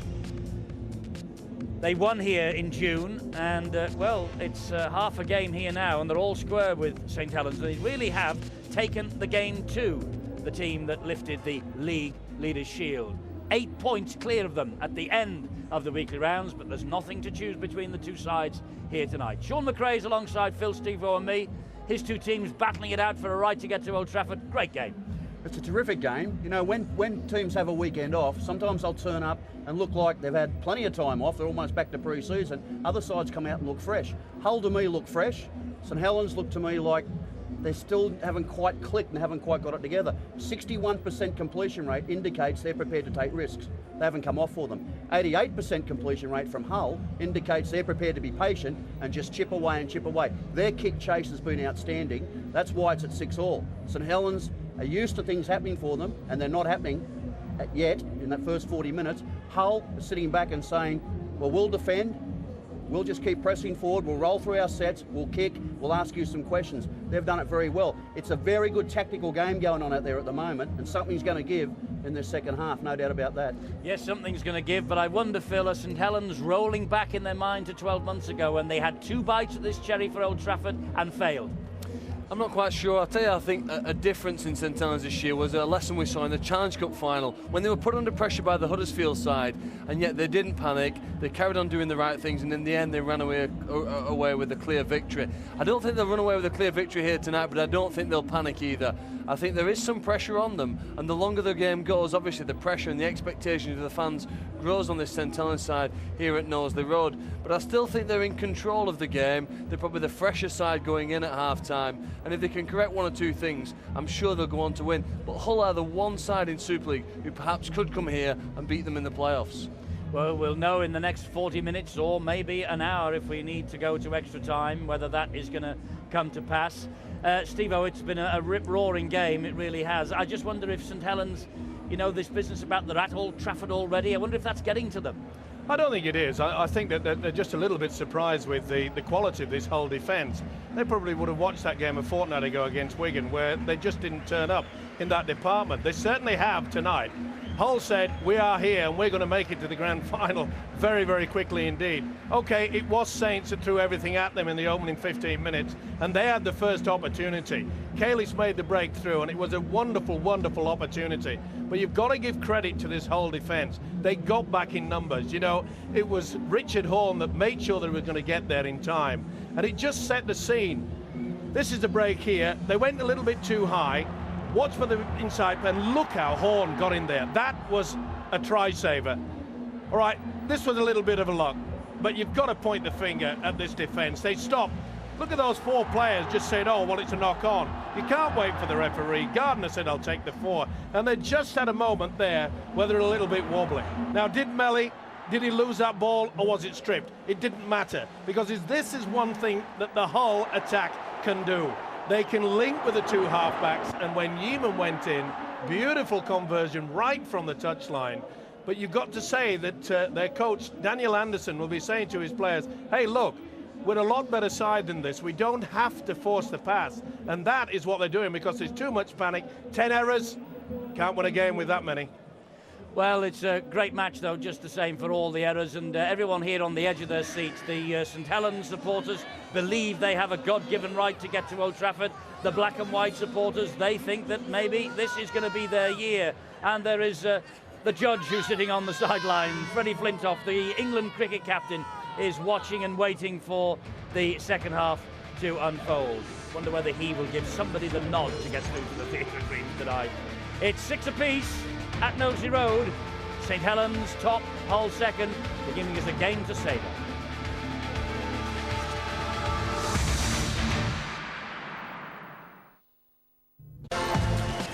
No such fear here. The loser will progress this week, but it will be their last chance. St Helens 6, Hull 6 at the start of this second half. And the statistics will maybe tell you a story or two. 10 errors from St Helens. Completion rate from Hull, 88%. And Gilmore and Swain leading the battle. They've made the breaks, the Saints. They've not just been able to finish them off yet. They're after going to Old Trafford for the biggest night of the Rugby League year. It's 2 weeks tomorrow. And will it be Saints or will it be Hull who will be taking first place? Daniel Anderson has seen his team win the Challenge Cup, has seen his team win the League Leaders' Shield. They're trying to emulate the Bradford Bulls of 2003 and win all 3 trophies on offer. There's a huge 40 minutes ahead. Certainly is, but Hull will be buoyed by the fact that they have closed down some of the St Helens stars. It's not easy to make sure that Kieran Cunningham doesn't boss it from the dummy half position, and we've seen little opportunity given to Jamie Lyon and Willie Tallow. Hull then will have ball in hand, and it's Gareth Carvell. That's a great chase led by Bennett and Roby, 2 of the subs. Roby rather gets the tackle in, and they still manage to keep the ball alive. Hull found Briscoe. Briscoe plays the ball to Swain, and here now is Scott Wheeldon. St Helens aiming to get to Old Trafford for a 10th time. 3 grand finals, 5 Premiership finals, and 1 Challenge Cup semi-final they have played on the famous ground in the past. Will they be there in a fortnight?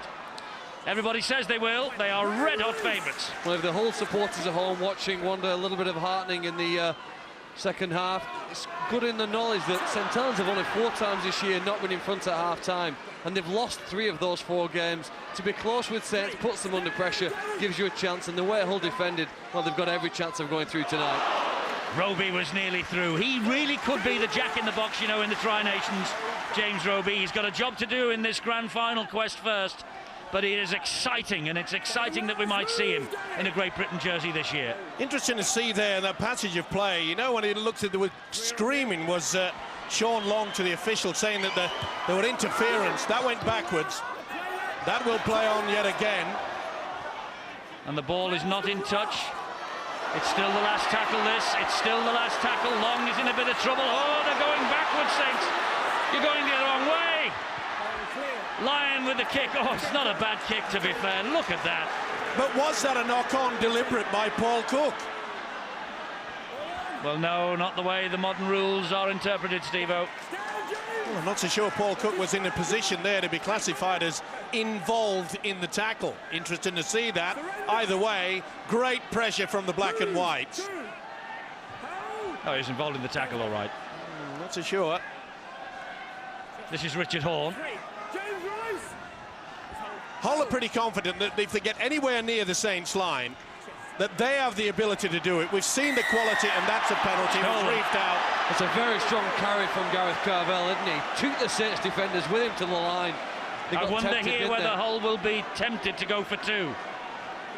There's a debate going on as we watch this, and they are going to go for the 2 points.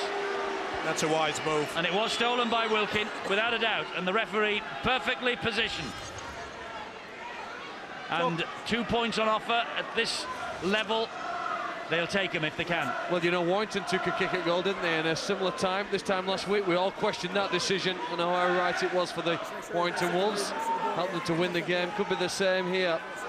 Saints don't lose games by many points. If you can sneak in front, I'd do it. Yes, I think the man leading the debate about whether Warrington were right to take the 2 points was your good self.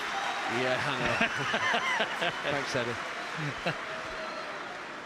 Little doubt in that man's mind. Peter Sharp take the 2 on offer, as he knows that as this game progresses, there will be more panic in St Helens' attack. They'll be forcing the play. This for the lead. And Cook is straight and true with the boot, and Hull have the lead. It's St Helens 6, Hull 8. Let's go to the sideline. Let's hear from one of the Hull promising youngsters, Tommy Lee, with Bill. Tom, that's the perfect start to the second half. Yeah, that's what we wanted to do, just carry on the same as the first half, play field position, and that's how it's gone. And I think if we keep doing that, we'll get some points on the board. Defensively, back to your best? best we've been all season, yeah, definitely. Loads of shoulder contact and the wrestle's been good. You know, once Saints get a roll on, no one can really stop them, so that's the plan. And that's been the key. They haven't got a roll on yet. The longer you can hold on here, the more you can hope that you could go through. That's it. No one gives us a chance really when we come here, and we know we can do a job on these. We've done it before, so let's hope we keep going. Fantastic support. Real good support. It's always the same every time we go away, so don't expect nothing different. Thanks a lot. No worries. Thanks. Very bright young prospect, Tommy Lee. He was in the 18 for this. Here's another big, strong carry from Gareth Carvell. He's working overtime. He's obviously been told by his coach, Peter Sharp, just get out there the next 15 minutes. Just blitz them. Young Graham Horn beginning to emerge from the shadow of elder brother Richard. Paul Cook stabs the ball down the line. Rayner's after this. Wellens collects it though and tidies up the danger for St Helens. Great effort from Cook there. He realised that he just wanted to dribble the ball through, make sure that Wellens had to come and collect it, and by that time the defence was upon him. Roby again with a dart from dummy half. What an improvement though from this whole outfit. The first and second markers, they are just working overtime.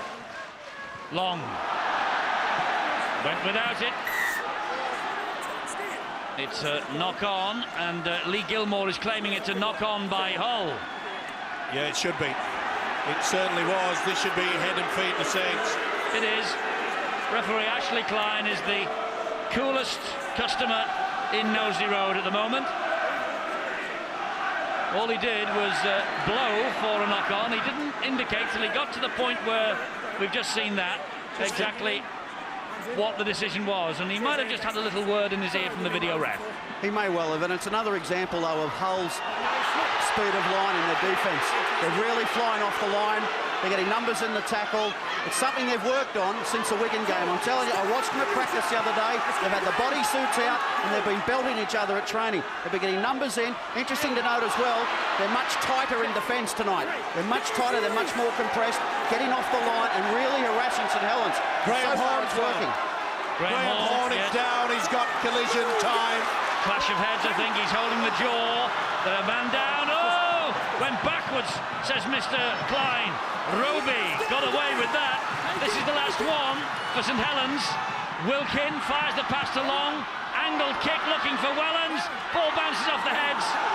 And Cook, is it? Yeah. Paul Cook tidies up again for Hull.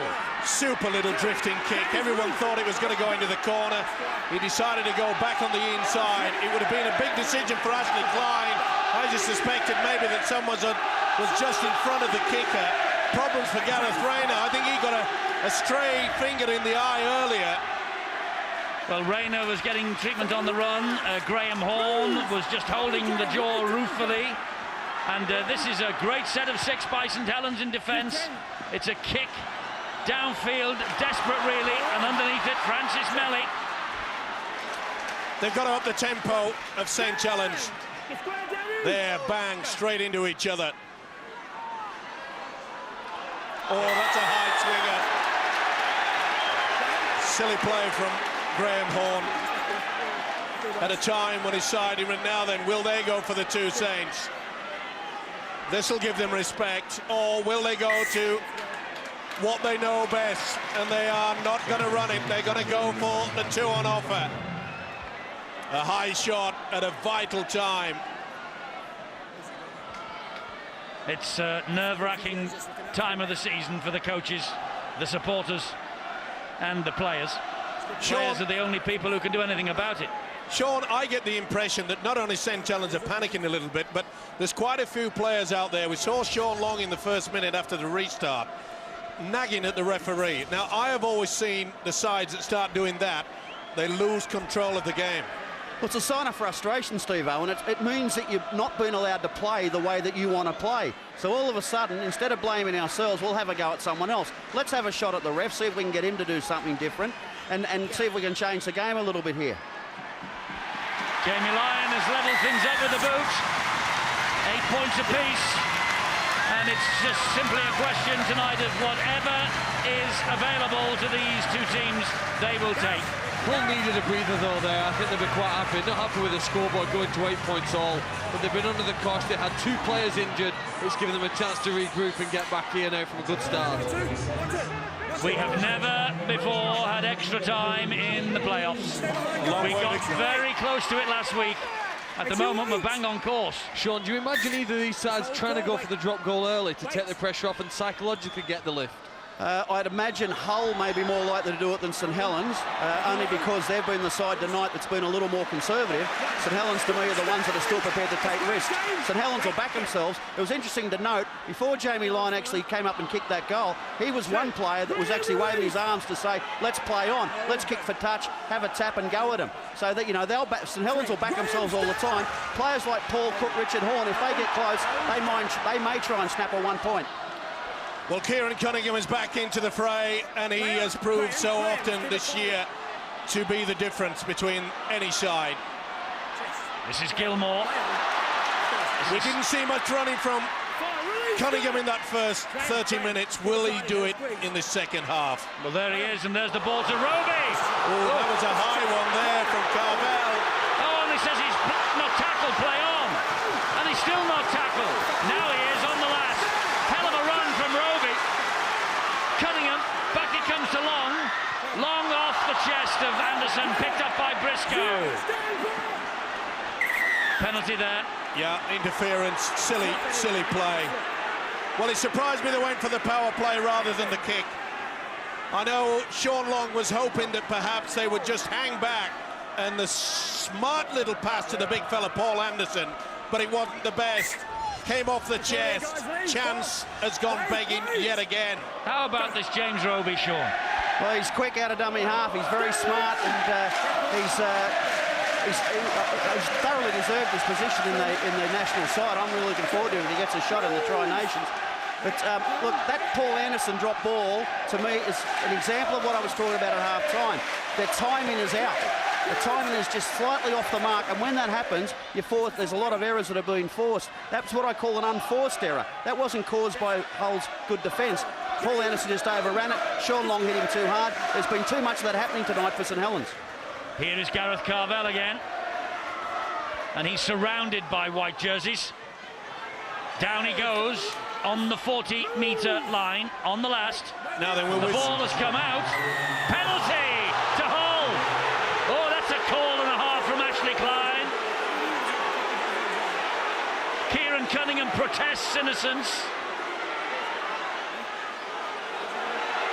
He was being held. The arm was being trapped, and when he pulled it away, out came the ball. And Gareth Carvel said, thank you very much. Now then, they're going for the power into the corner. How's that for confidence?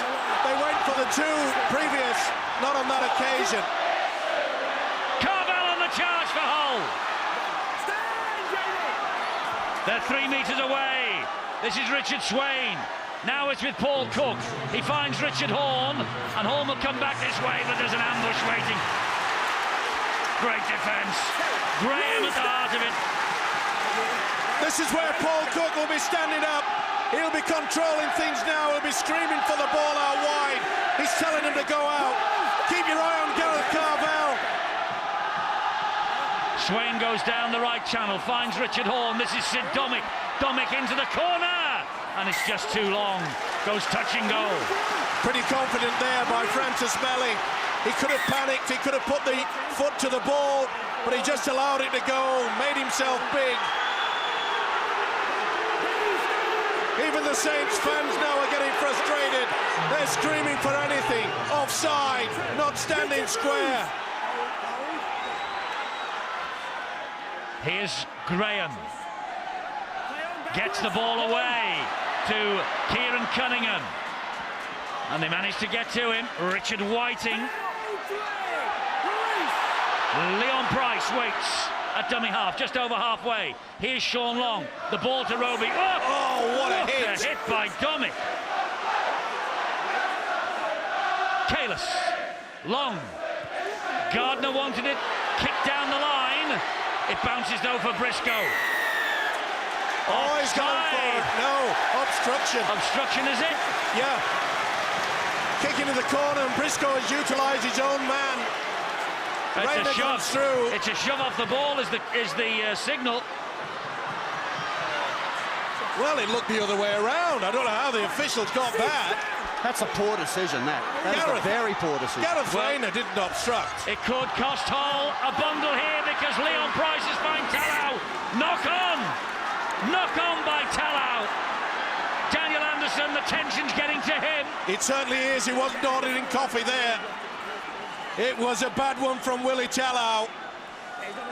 It is tense here. Well, it is so tense, and remember in June it was Paul Cook who came up with the drop goal that separated these two sides at the end. 26-27 to Hull. That was the reaction on the night. There's the man who might just wave the magic wand again this evening, and this time the prize will be a place at Old Trafford. But we have got 25 pulsating minutes to go. What a game. You get the feeling that whoever scores next, the try that is, never mind the goals, that they will go on. The heads may just go down on the defending side. Hull have persisted, Eddie, with runs from dummy half, and I guess they're trying to target the big defenders in the middle of the field, hoping that in the final quarter they may tire and one or two of the quick players in the black shirts will get through down the middle of the field. We've not really tried to attack them too wide. Cook will hoist the kick downfield. This will turn Wellens around. Oh, he takes it well. And he gets away from Dowes. High shot. Again, silly play. So many times we've seen it. Right into the face of Paul Wellens. Well, Peter Sharp will be furious. Don't think he agreed with the decision looking at that picture. Oh, there was little doubt about it. No, I know. He knows that they've just given Saints 50 metres downfield. So here comes Jamie Lyon, who finds Jason Kalis.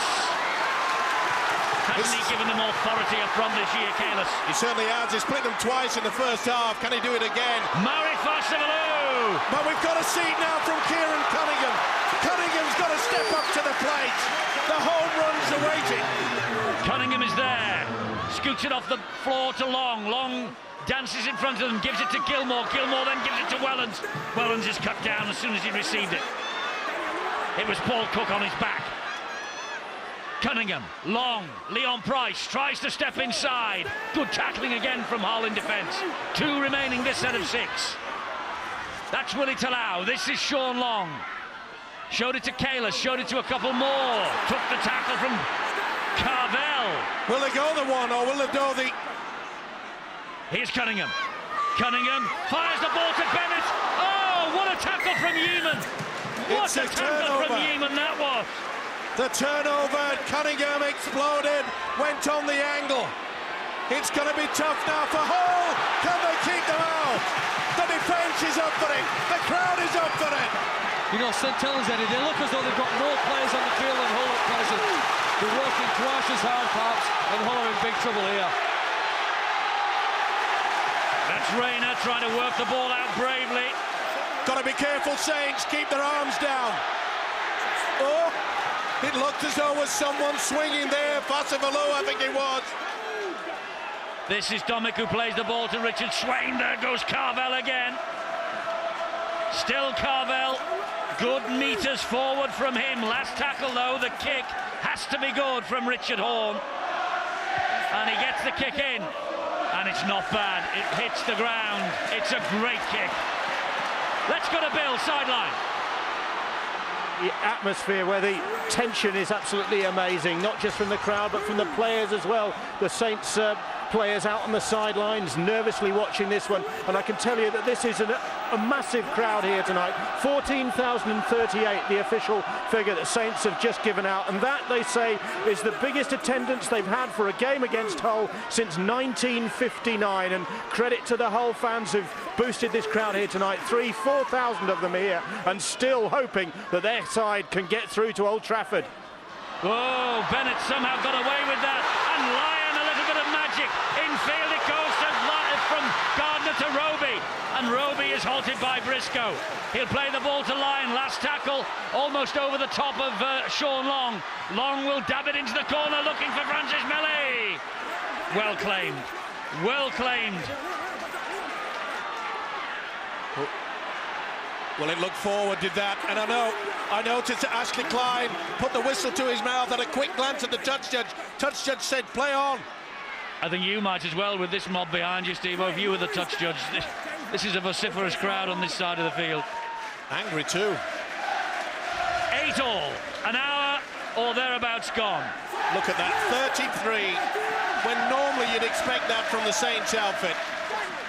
They have got the tactics right. Peter Sharp can feel proud of it. But can he produce the magic? Has he got the match winner out there? Could it be this man with a kick? Paul Cook. Well, the kick will dribble its way to Aidy Gardner, 20 metres from his own line. Here he comes, halted by a great tackle from Richard Swain. And you know, the chase from Hull is still outstanding. The kicks may not be exactly where they want to put them, but they're all coming forward in one line and they're making those early tackles. They've been put under plenty of pressure here by the St Helens side. St Helens have stepped up a little bit in terms of intensity. Hull are hanging on, but Hull are prepared to be patient and are prepared just to fight this out. It's Long. And it's a great ball to Gilmore. Gilmore in space. Brilliantly picked up. What a try from Francis Melly. A try that's worthy of taking a team to Old Trafford. It was a wonderful pass and a great break. But how on earth Melly picked that ball up off his toes? Well, only he will know. But it is a try that has got the Saints hallmark written all over it. An amazing pass, just held it through. They just couldn't fill in the gap. Gilmore, was it forward? That is a big debate. I thought Gilmore should have looked for someone back on the inside. He's had a great season, this fella. Oh, that looked dubious, but we're on a very bad angle indeed. That's the reason why they don't go to the screen for forward passes. It was difficult to sort out. What a take, what a tumble, what a try. This is what it means. Boy, they're relieved. They know that Hull have taken them all the way. But it's not over yet. This is a vital conversion. Every one of St Helens play the balls had been about a second quicker than Hull's, and that eventually came through with a break. Lee Gilmore's never been a great passing player, but he managed just about to find the pass to Francis Melly for his 11th try in the corner. Very difficult goal kick on the back of this try because the ball didn't go cleanly into Melly's arms. He could have improved the angle. Yes, but Jamie Lyon is the man who kicks the goals for St Helens. He's got 2 from 2 tonight. 5 goals against Warrington 2 weeks ago. He's missed this one, though. They're very, very much in the hunt, Hull. When Hull last won here, it was goal kicking that made the difference. Saints outscored them 5 tries to 4, but the goal kicking was the difference. Freddie Flintoff. There you see it.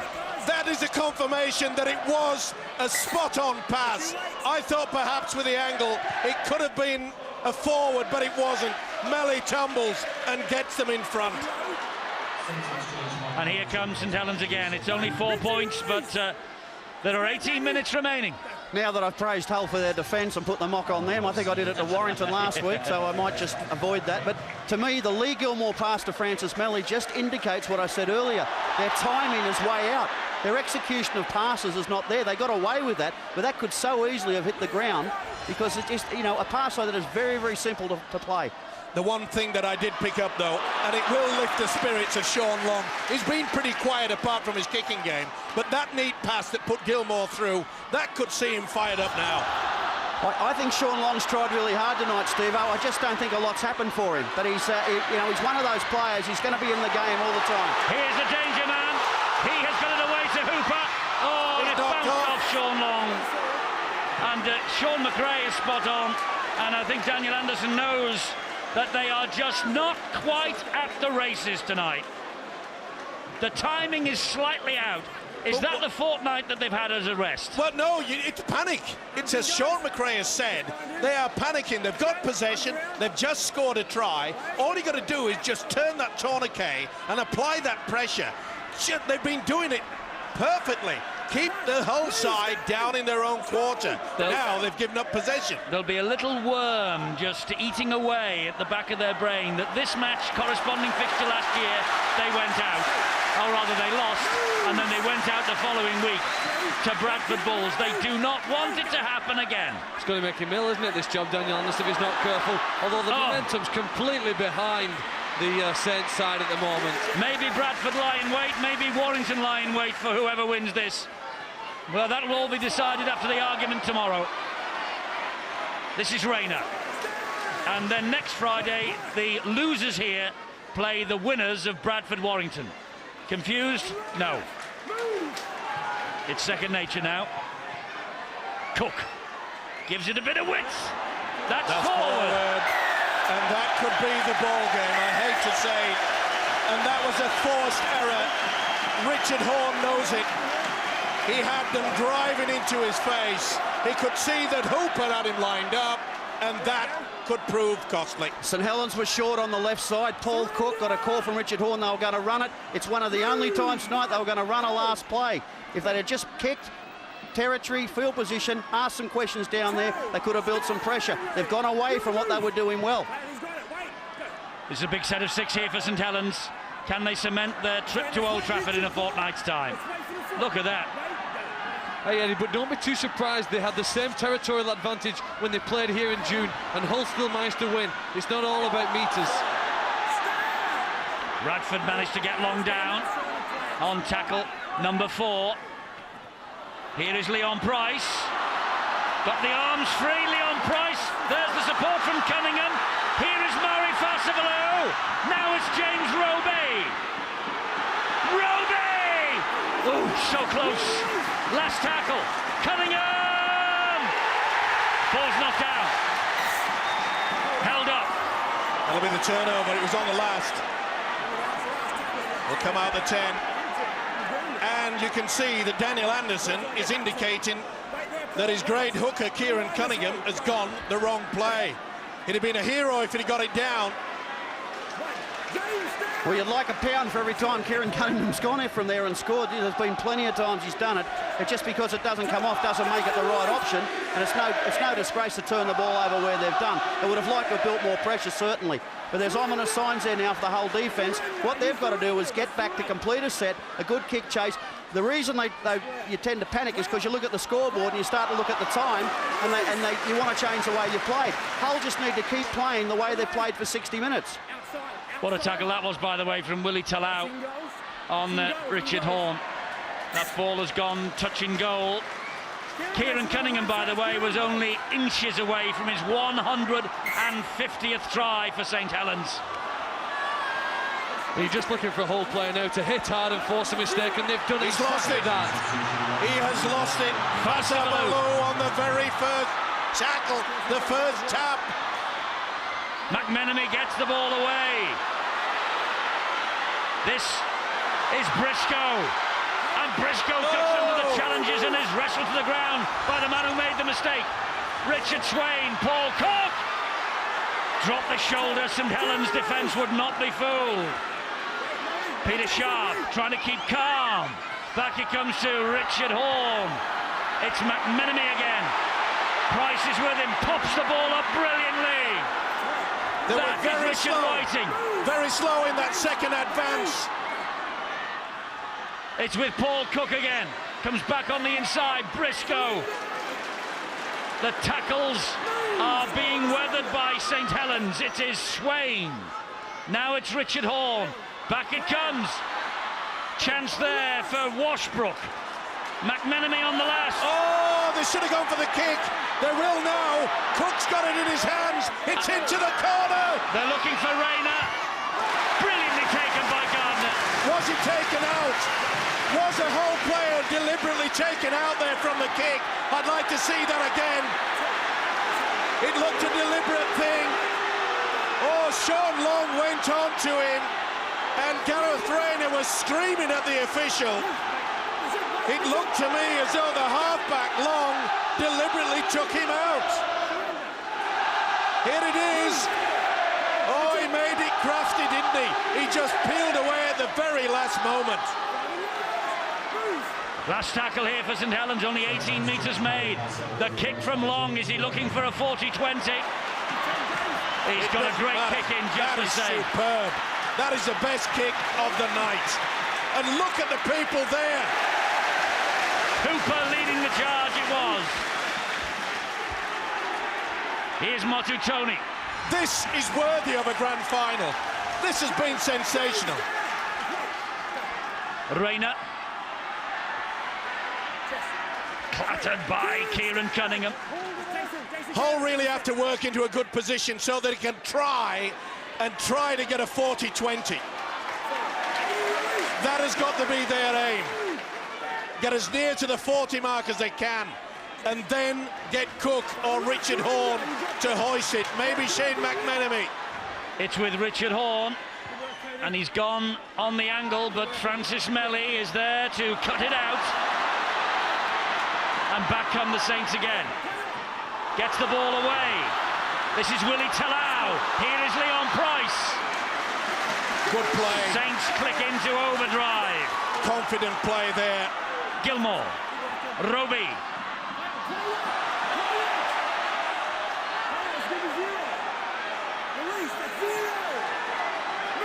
That's the zero tackle. Referee wipes the tackle count down. These players, they've got to be out on their feet, Eddie. This has been sensational from both outfits. I don't know how they're doing it. Roby to Long. Long to Leon Price. Leon Price is halted by 3. Paul Wellens. Sean Long attacking down the left channel. Oh, not the best kick from Long. Right into the arms of Richard Whiting. And here come Hull. High tackle by Jason Kalis. He said he was coming low, but he hit him. Not the best kick from Sean Long. Just praised him a few seconds ago for a wonderful kick downfield that put them in a great position. Eddie, it seems as though Hull have been hanging on for the last 30 minutes, ever since we came back out. Saints up their pace and intensity, but they continue to survive on the line. They get into the opposition half, and if they can find some quick play the balls, they can be dangerous in this last 10 minutes. But the speed of the play the ball is key to it. Richard Horne saw a gap. It was just closed by Lyon. Swain to Paul Cook. Back it comes to Motu Tony, taking on Sean Long and Roby. Coming out second best. Now it's with Rayner. And Rayner fires the ball to Paul King, and it was forward. Oh, that is not what the coach, Peter Sharp, wanted. His body language gave it all away. When you're running the angle, if you're going to offload it, you're going to be caught by the official. If you're running the same way, it can confuse it. But as he did that, he virtually stopped. No momentum involved. Ashley Klein, whistle in mouth. Once again, though, the play was the right play because people expect Gareth Rayner to use his terrific footwork and go through. You don't expect him to offload to Paul King. The play was right, the execution was poor. We're getting to that time now. We are in fatigue time. And both sides are capable of making mistakes. Individuals out there now are going to get more tired. They're going to come up with more errors. It's just a question of who can hang on. This is Kalis for St Helens. He stands and plays the ball to Roby. Now it's with James Graham. Well, it deserves a draw. It really does deserve a draw. We can't have one, Steve. It would be golden point after extra time. I mean, after up to 80 minutes. But what I'm saying is that Bradford and Warrington, they'll be saying we want a draw. We want them to play extra time. Last tackle here for St Helens. What Sean Long got here. A little kick over the top, looking for A.D. Gardner. Oh, Motu Tony had to be brave then. He had to go over the top of Rayner, who was falling, and he knew that Gardner was coming in with the tackle. Here's Rayner now. Well, he made up for that bad kick, didn't he? Sean Long, that was a superb little dink into open space. That was a high shot from Kalis. What St Helens have done really well in the second half is look at where they're giving the ball to Hull. The majority of occasions, it's 10 metres from Hull's line, and it's pretty hard to go the length against this Saints side. Cook gets the ball out wide. Here is Richard Whiting. It's getting to that point now where they have to test their arm. They've got to take a few gambles. Kick down the line is going to sail out on the fall. They didn't want that. St Helens are 7 minutes away from the grand final at Old Trafford. They can taste it. They're the sorts of errors I was just referring to. Technique goes out the window because of fatigue. And what about the short kicking game from Hull early in the match? We've gone away from that now. Maybe they should bring that back. Paul Cook, Richard Horne, just a little chip over the top or a little grubber kick through just to try and create something, because Paul Wellens is going to now have to be very, very careful as to how he plans his positional play. Here is James Graham. This is Graham. He was nearly through. Well, Daniel Anderson, the Saints coach, will get the message out. We must camp down in this area. It gets to the last. It's got to be a dink into the in-goal area. He's not happy, man, tonight, Daniel Anderson. Wilkin to Anderson. They're 10 metres away. Last tackle coming up. Got to be a dink. They've got to get a return 6. Back it comes to Sean Long. Up it goes in the air, looking for A.D. Gardner out wide. Gardner claims it, but Hull waited and just collected him on the tackle when he hit the ground. Rayner for Hull.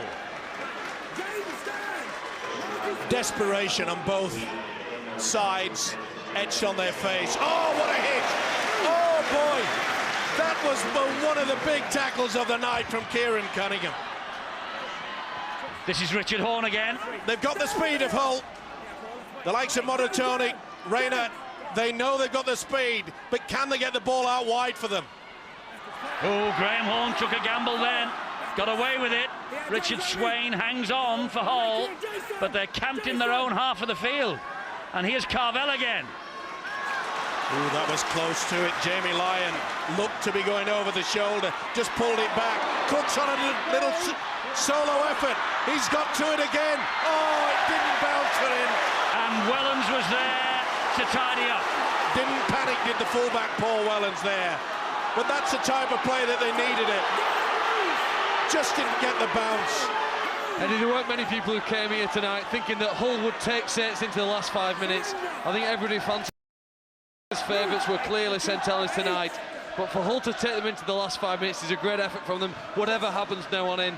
And I tell you what, whichever team wins this game, they won't fancy on playing the loser when it comes to the grand final. You're absolutely right. It's St Helens who are in possession now here with James Graham. Didn't make too much progress forward. That's the last tackle. And it's with Cunningham, who finds Long, and a dab over the top, looking for Francis Melly again.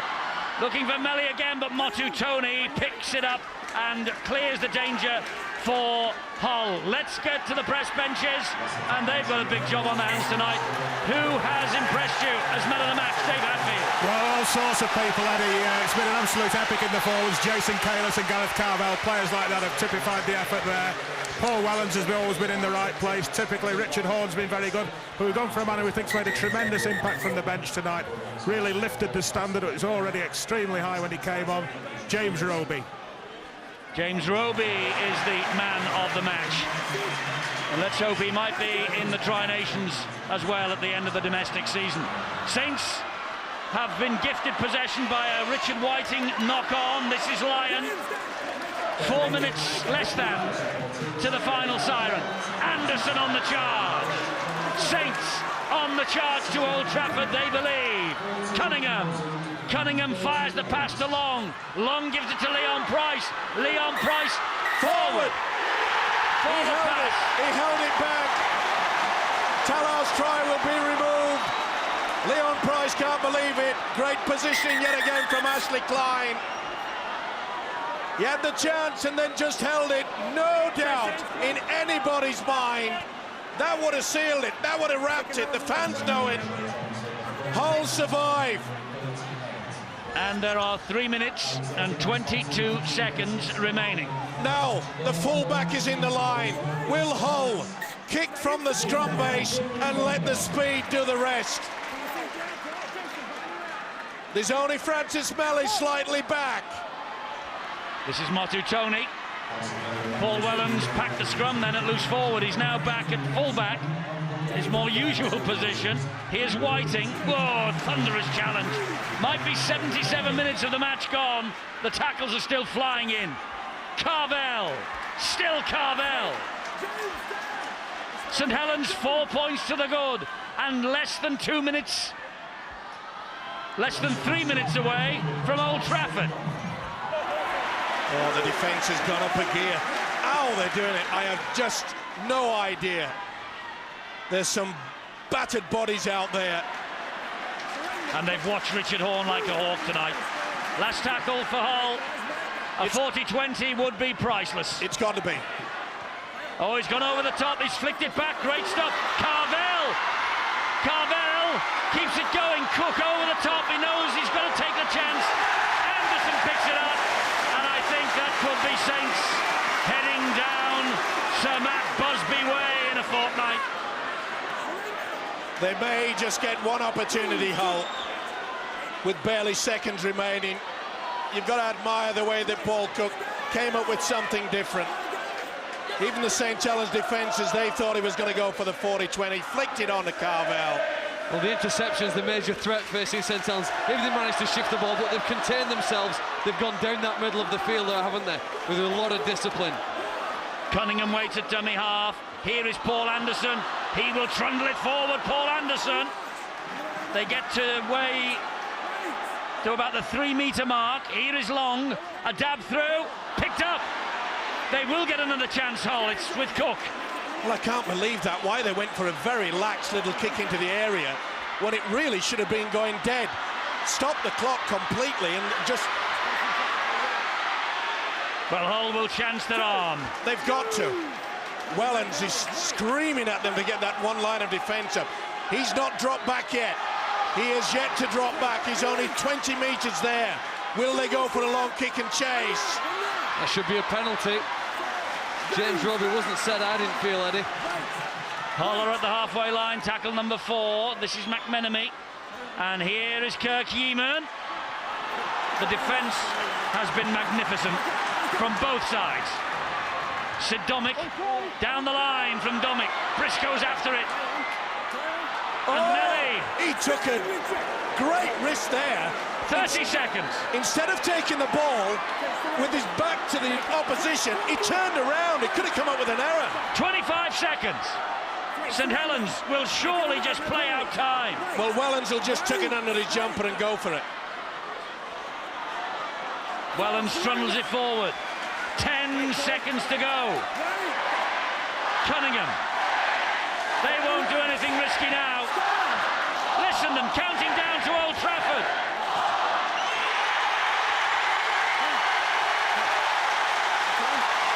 The treble is on. They've won the cup. They've won the League Leaders' Shield. They have made it to Old Trafford at the first time of asking. But how close did Hull take them? They pushed them all the way, and Peter Sharp and company will come back for a second chance next week at the KC Stadium against either Bradford or Warrington.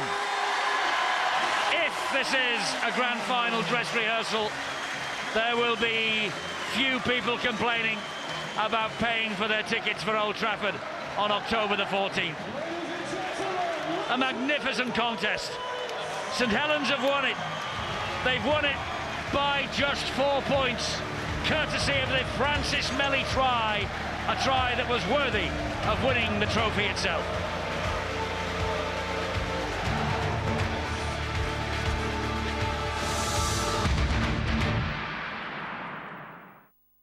Back to Old Trafford for the first time in 4 years. Here's the man of the match, James Roby, with Bill.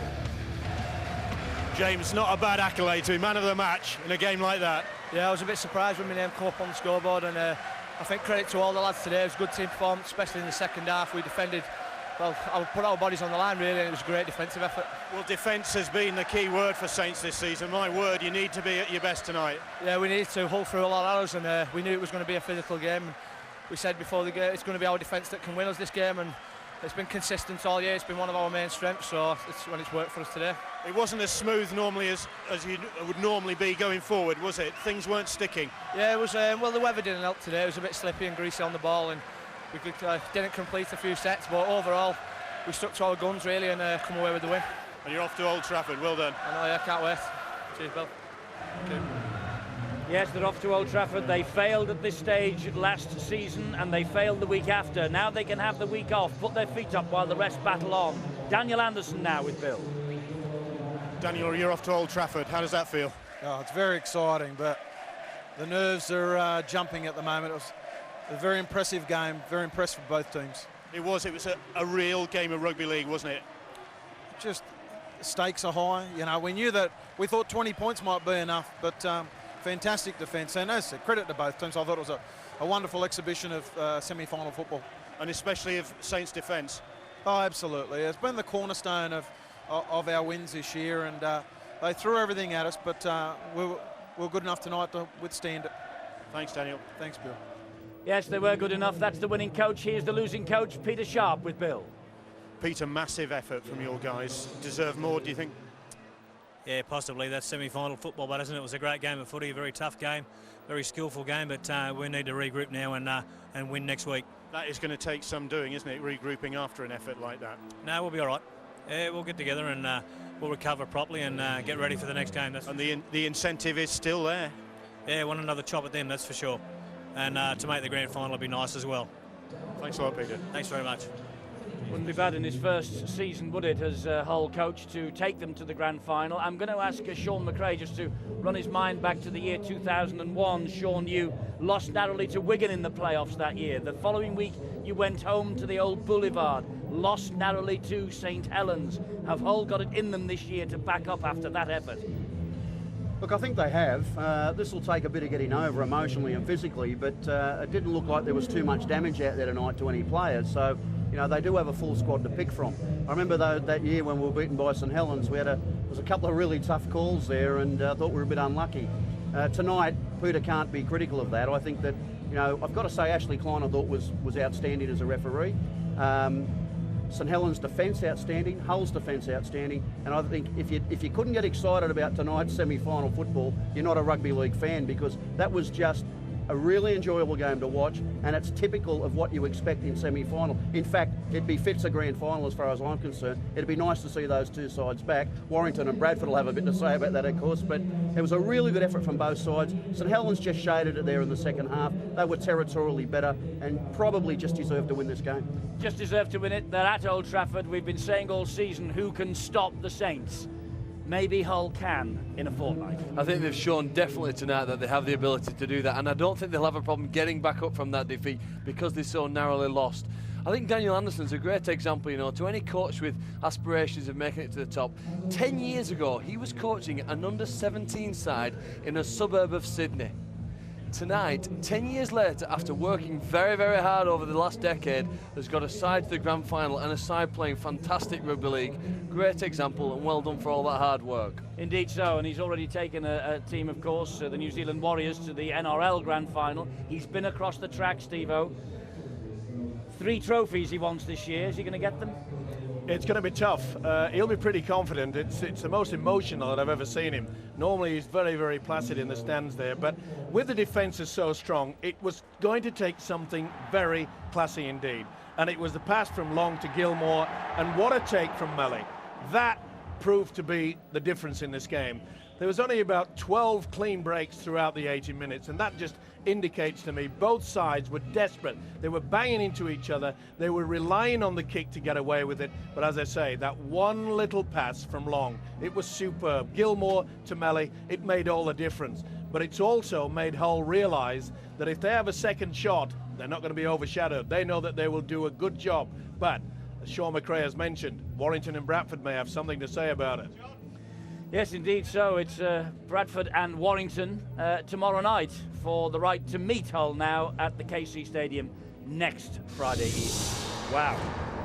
Well, coming up next, here on Sky Sports 1, live boxing, Jamie Moore taking on Matthew Macklin for the British light middleweight title. And what's coming up in the rugby league world? Well, don't miss either of these. Bradford against Warrington this Saturday night at 5:45, Sky Sports 1. The right to play Hull next week for a place in the grand final. And talking of grand finals, they're at the point of no return in Australia. Melbourne Storm against the Brisbane Broncos, 9:30 in the morning, Sky Sports 3. Chris Warren, Tolson Tollett.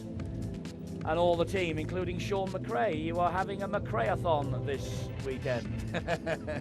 And why not? And why not indeed? Thanks very much for being there this evening. Well done to St Helens. They are through to the grand final of 2006. They've not been to Old Trafford for 4 years. They are going to make the most of it. Steve-O, Phil, Sean and I hope we'll have the pleasure of your company at Odsal tomorrow. Bye-bye.